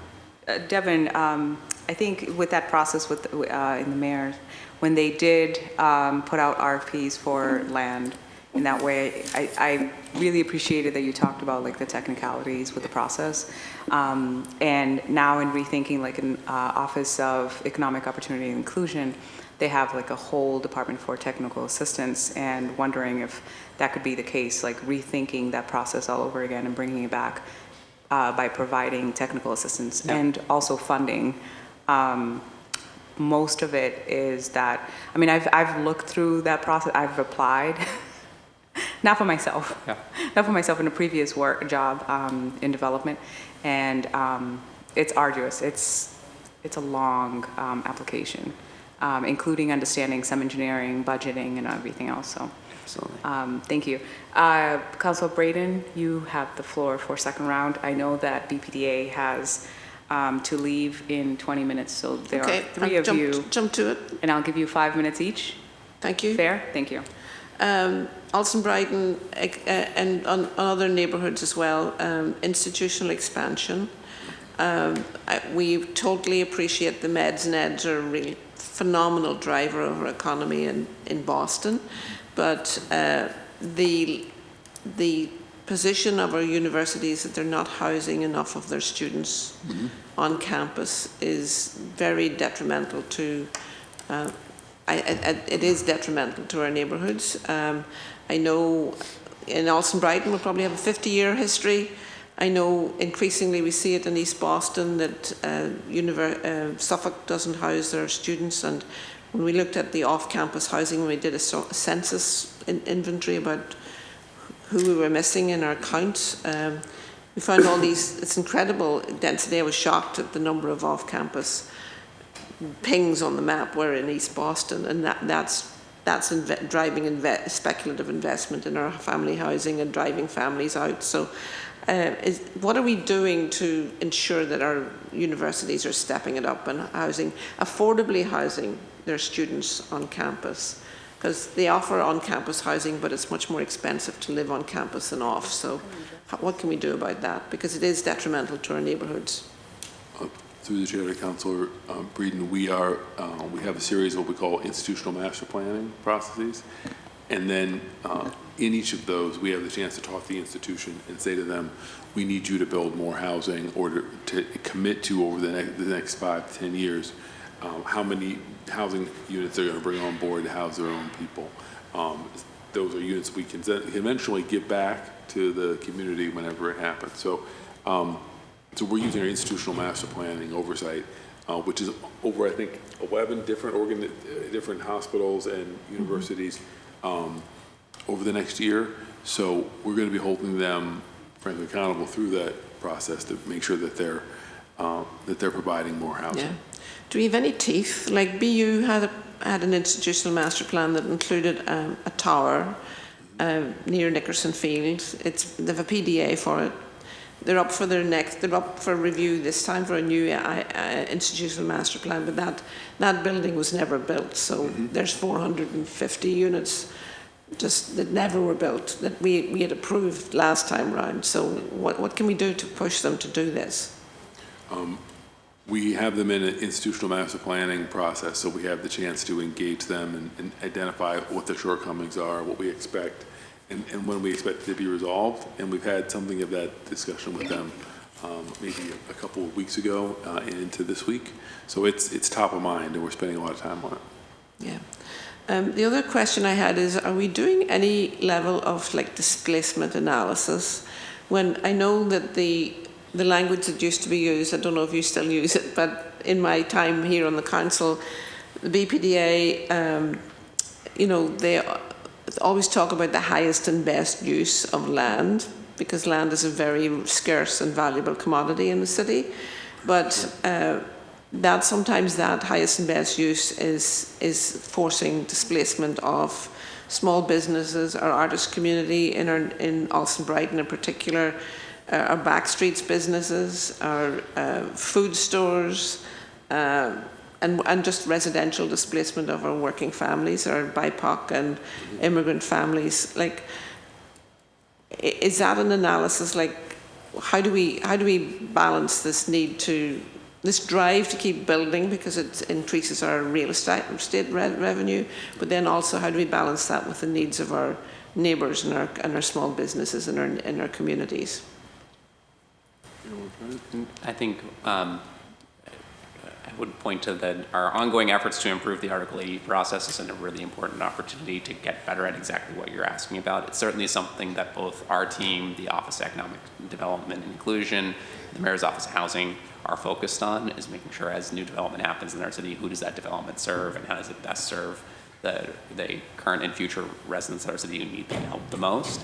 I think using examples from your district, like we have discovered through the Article 80 process what potential displacement risks of artists, for example, that happen when a new developer comes in to take a warehouse and convert it to a life science use, and we're getting much better at, as a city, using that opportunity to find strategies to address it, working either with that developer or working with other tools that we have. So we're really excited that Chief Jemison mentioned in his opening statement the opportunity to produce new artist space through this effort. I knew that bell was going to go. The lab space, like how much is enough? Like this is the highest and best use. It's generating a lot of revenue, but my concern is that we're going to hit a bump in the road and we're going to have all this lab space laying vacant, and it's difficult to repurpose it for other uses. And that's just a statement. I know my time's up. I better be respectful of the time, so I know my colleagues have other questions as well. And I know you're short of time as well. Thank you, and we'll continue the conversation. Thank you so much. Thank you, Council Brady. Council Coletta. Thank you all so much. Last year when I was here, we saw a statistic that the top 10% of earners, 75% of them were white, and that you all were going to be working on that. Do you have any updated numbers? What I'd like to do is get you a formal report that answers the question, because we can get that data very quickly. I would highlight that we have filled our planning position with Director Chambers, who you met, and we filled our design director with Diana Fernandez, who's leading some of the work. But I'm happy to get you a ratio. Those are two of the most important jobs in the agency. But I'm happy to get you a sort of a calculation that shows you what the change has been over the last year. Great, thank you. Going into operations, how is the implementation of affirmatively furthering for housing going? And any update on that? So I think what's exceptional about the affirmatively furthering fair housing is it brings together the BPDA, the Mayor's Office of Housing, the Fair Housing Commission, and the BHA to ensure that the new housing that's being built in any private sector development is delivering on the needs of Bostonians, and particularly the Bostonians that live in that neighborhood. So it now exists. It is a required process by which every private sector development that is going through the Article 80 process needs to comply with. So, and it's non-discretionary. So that is a major achievement of the city to put that type of regulation in place.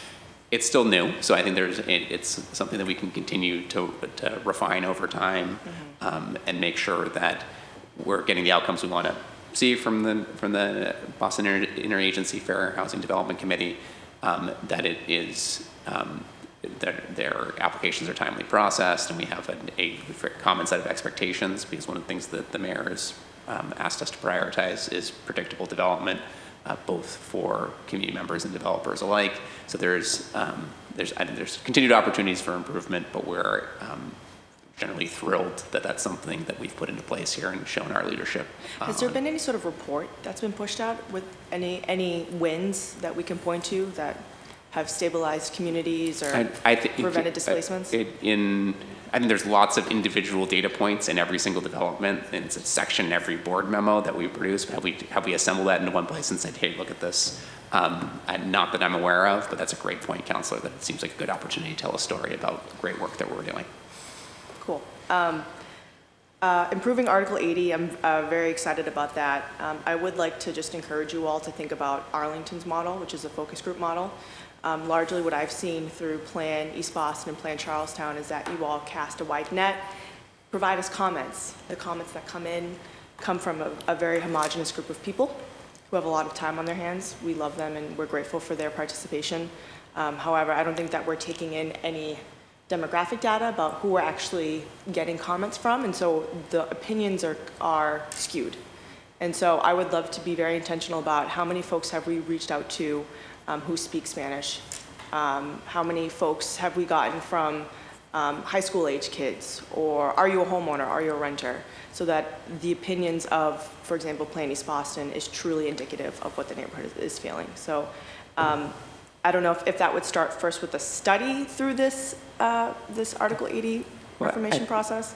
I think maybe we point to two places. One, I mean, ultimately, we're going to have better development in our city if we have better planning. So I think you heard Amy speak very eloquently earlier to being able to reach Bostonians from different backgrounds, in different places, in different viewpoints in ways that we haven't done in the past. So the better we get at planning, the better we get at having comprehensive plans that authentically represent the visions of Bostonians, the better we'll be at managing development. Within the Article 80 improvement process itself, we have two major work streams. We have a more technical work stream around what the code says, timelines, predictability, et cetera. And then we have an community engagement work stream that will be kicking off with a significant amount of engagement this summer to think about how we can engage differently. Because what we do today is town hall meetings mostly led by the developer, and that may not be the best way to have a inclusive conversation about the future of a particular development site. So we're encouraged and would appreciate the council's partnership in how to do that better. Thank you. I look forward to that partnership. Final question? Yes. Do you have, you might not have it now, but through the chair requesting how much revenue the Navy Yard brought in last year? Okay, thank you. That's it. Councilor Mejia? Yes. So I wanted to just clarify in regards to the East Boston plan meeting. I believe it's tonight. Through the chair. I think that's what I heard. It's the Spanish, and the one in Spanish, I believe is tonight. It wasn't yesterday. I just want to, because people are tuning in, I just want to make sure that I'm directing them correctly. But I thought it was I was told it was tonight. It didn't happen yesterday. And then I'm also curious, if you don't mind, if you could just help me understand kind of like your outreach, and is it in multiple languages too? When you do, when you're doing the plan meetings, are you sending out information in not just flyers? Are you also sending text messages? Because you have a big budget here in terms of technology, so I'm wondering if you're also using. Yeah, our language access policy requires us to, through all the settings by which we communicate, whether that's on the website, in the meeting, through the flyer, or at the board, to provide language, that interpretation and translation services in the predominant languages of the community. I would love to send you that policy, Councilor, because I think it articulates our view very well. I appreciate that. That's helpful. I'm going to talk a little bit about the disparity study. And I see a big whopping difference between white women at $11.4 million juxtaposed to Hispanic Americans, Latinx, I don't know what we're calling us these days, but at 272,000.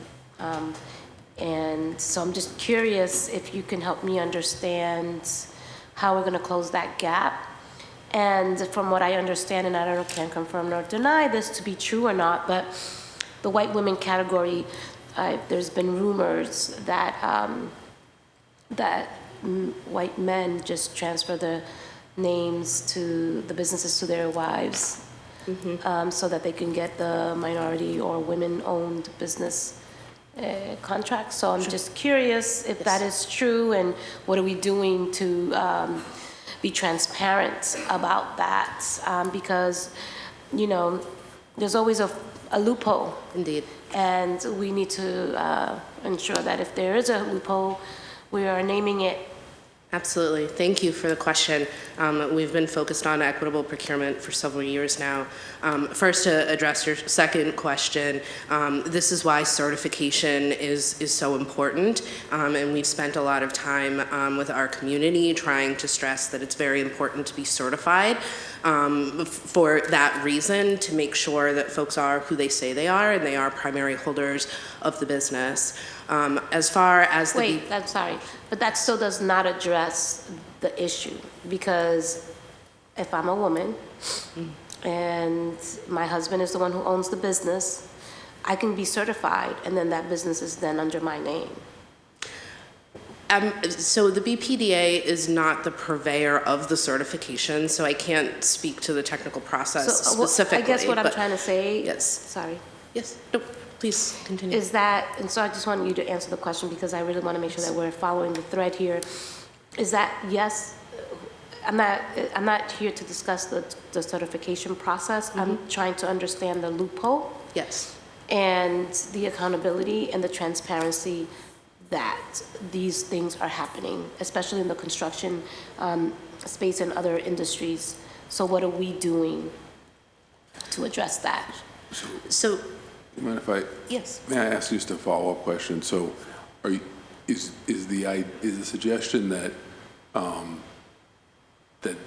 that the MWBE certifier should do an investigation to find out, or? Yeah, I feel like in an effort for us to really reach real goals and hold ourselves accountable to something that is, if there is this practice, that there needs to be a way for us to get ahead of it and to be able to address it so that construction white-owned businesses are not utilizing their spouses as a way to just do a check off that box so that our numbers can look impressive for women.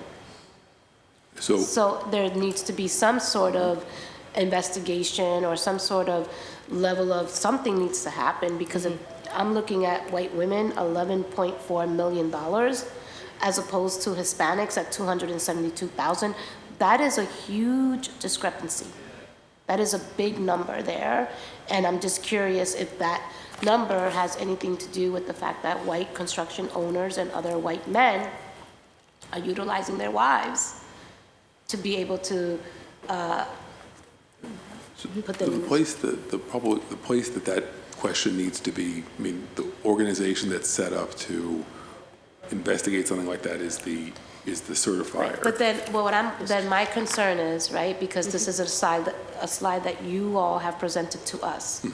So there is something to be said for your organization to have some level of responsibility around this data. Yes. So otherwise, you don't use it, because you're bringing it to us as something that this is the finding. So I'm making assumptions here. If you all have nothing to do with this, then I'm sorry that I even wasted your time with this slide. I mean, please, if you'd like to clarify, go ahead. Yes, if I may. So we did participate in the city's disparity study that took a 5-year snapshot of our discretionary spend. Over that time period, we had a handful of large construction projects happening at the Marine Park. There happens to be niche providers that are women-owned businesses, and our niche need in marine infrastructure and construction, there's a great match there. And so yes, we are overutilizing in that category. So based on the disparity study findings, technically speaking, we were spending over the marketplace utilization expectation. However, we were doing that with a small handful of women-owned firms. And so even though our total percentage was over the threshold, we instituted an equitable procurement plan in an effort to address the disparities in the remaining categories. The first step that we do is we work with certified vendors and we monitor the state's small business website in an effort to do outreach to certified businesses. From there, we go in person, and we're working very hard in the self-identified category, again, to help people get through that process of getting certified. Indeed, there's challenges in this system, and we understand that there are concerns about how the certification process happens. We've been engaged in conversations, you alluded to it earlier, of how do you categorize certain groups of people? Are they Latino? Are they Portuguese? Are they Brazilian? How do we put these people into groups when at the end of the day, they're human beings? And so we want to make sure that we're diversifying in all categories of spend. We included our Q3 report, and in the past year, we've increased our spend with minority-owned businesses by $1.5 million. And so we do believe that what we're doing is working, and we're looking forward to the next disparity study that the city does so that we can do an official capture of the progress. Our contracts tend to last for about 3 years, so that's part of that challenge too, is actually getting the contract closed and out so that our denominator is clear with the work that's really happening. And so I very much appreciate the concern, we share it, and it was not acceptable, the results of the disparity study, and we're working to address it. Thank you for that. And the last thing that I'll say in regards to just kind of an opportunity, when I look at professional services, there are a lot of immigrant-owned businesses that do cleanup. Whenever you're going to tear a building down or an apartment or whatever the case is, that, could use some additional outreach so that you can engage them in your procurement process. And they normally get denied, so. Thank you. Thank you. Thank you. I don't want to let that one go by without celebrating the success of working with a local Roxbury-based cleanup company that had a very small contract for the cleanup of the Blair lot, which is a parking lot we own in Roxbury. Through working closely with Michelle and our equitable procurement team, has recently won the award for the cleanup of the entire marine park in South Boston. So now, What's the name of the company? Los Melos. Los Melos is the name of the. Do you know the owner? I don't know the owner, but I'm happy to introduce them to you. Are they immigrant-owned? I don't know. Los Melos? No, I know. Don't make assumptions. Yes, I would love to know who they are, and I'd love to be able to amplify them, and that's encouraging. Thank you. Thank you, Councilman Mejia. I do wanted to commend you, Michelle, on your work. I've looked through the numbers and in the way that you've made it transparent, and me understanding mitigation funds and the contracts and the processes and the numbers and the aggregation of all of the different categories and bringing it to this small presentation as a chair of Ways and Means, and having learned bigger budgets in the last year, I do appreciate and I understand that is insurmountable work, and definitely, and I definitely feel that you do bring an equity lens to the table, and appreciate you for your work. Thank you. Absolutely, thank you. I do want to just close us out. I have maybe 4 questions, and I'll just run through them because of time. So for the advisory council who is working on revising Article 80, how are they working with the Alliance of Downtown Civic Organizations? This is an organization that has tremendous research, met with them and went through their work and research on Article 80 or how to revise it. And just wondering whether with ADCO or any other organizations, community affiliated organizations, is the advisory council open to it, and are they working with community organizations to get feedback? Will there be community processes that takes feedback as well for just regular people? And the other part is Roxbury Strategic Master Plan. Happy to talk offline about Roxbury Strategic Master Plan. I know that we touched on it a little bit the last time. Speaking of reframing things in terms of the moratorium that I filed for on parcels that were not yet designated in Roxbury, and then as I refine my delivery, understanding that really what I want to communicate is a pause for equitable planning. And so I really appreciate your office, your department, Chief Jemerson, in being open to those conversations, and of course, look forward to continuing the work on that. But just in terms of Roxbury Strategic Master Plan, where are we, and clarification on when it ends. And I think, again, this is for the public, obviously I have the information. The other questions that I have is, properties are sometimes not built by the agreed designs. This has happened in South End, this has happened in Roxbury. Thank you, Councilman Mayor. How do you ensure this does not happen? What is your post-audit process? And we do have one that you can look at. My community, my district, or our district, District 7, is very active with 50 plus, I think it's up to like 70 civic associations, by the way, and neighborhood groups. When I heard about that, I was like, what have I done? And then said, oh, they need a coalition, some sort of consolidation, hence the advisory council that we have. But just overall, would love to share that process if you don't have one, or just share our input.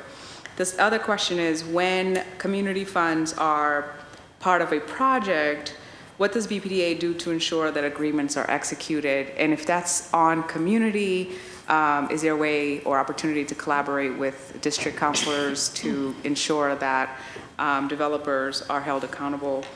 And then lastly, when community space is part of a project, what is the RFP process, and what does BPDA do to engage with socializing the space to community members? Thank you, Councilor. Those are all, Just a little bit all of great notes. questions. Those are, and I think some of them we're happy to follow up with offline, but I think, but maybe to provide a quick synopsis. On your question about the Article 80 improvement process, yes, we'd like to have a very broad tent in terms of working with any stakeholder, whether that's a business-based stakeholder, community group, or an individual. We're going to have a process this summer. We'll be bringing to our board in June a team of consultants that are going to help us amplify our engagement efforts. And so we'd absolutely like to connect with anyone who has good feedback for us on how to make the process better. I think the answer to that question also ties into your question around the projects performing to their design and or community benefits obligations. So every project, every Article 8 project has a board memo, and that is a pretty detailed document that is voted on by the board. We consider that a legal document that we also then produce a series of additional legal agreements, cooperation agreements, leases and licenses, and a particular process that we have that's responsive to your question is that once a project is complete, they are required, if they meet certain specifications, to come back before our board for a certificate of completion, where a member of our team visits the property and inspects it for compliance against what was required in the original board vote. I think we'd be really eager to engage with you around the particular project or projects that your constituents have identified where that may not have happened, either because maybe it hasn't gone for its certificate of completion yet and we can influence the outcome here, or there may be because this is a place where there's a not perfect process and it could be improved through the ongoing Article 80 improvement effort. I think I hit most of them except for the RSMPOC, but we'd love to talk with you a little bit more about the future of the Strategic Master Plan Oversight Committee. It's been an incredibly important body for 20 years in Roxbury, and it has helped guide a lot of the BPDA's work. And we should, as the disposition of public property in Roxbury, of those large sites that are governed by the master plan completes, we should think about what the next evolution of that entity should be. Sounds good. You're right. I think all of my last three questions sort of ties into Article 80 revisioning.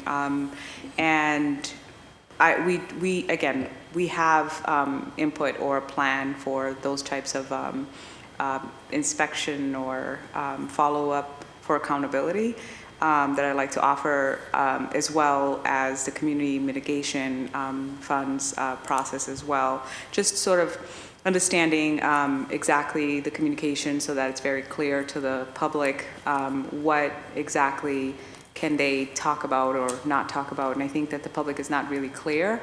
I did want to clarify that in terms of language access, BPDA, with your, I don't know if it's a new policy or when did it come into play? Oh, sorry, the language access policy? Yeah, you mentioned a policy I think it was, that... I think it was 2019. 2019, Yeah. okay, so great, right on time while I'm here. I do think that you're doing tremendous work in terms of ensuring that there are interpreters at every meeting. Councilor Mejia is at large and difficult to go to all the meetings, but you know that I go to all of my development in D7 and have been stuck sometimes in Haitian Creole because of my middle-aged self, but I figured it out. And then sometimes I can read some of the Haitian Creole and I'm like, oh, I don't know what that means. This sucks. I have to figure this out. But I think we got it together, and I've been in meetings that it was like 6 interpreters. Yeah. So phenomenal. And then obviously we have to go. So anything that you feel you can provide, look forward to continuing with you in meetings. Did any of you have any final comments or closing statements? Just thank you for your time. Okay, well, thank you very much. Look forward to working with you. Hearing adjourned.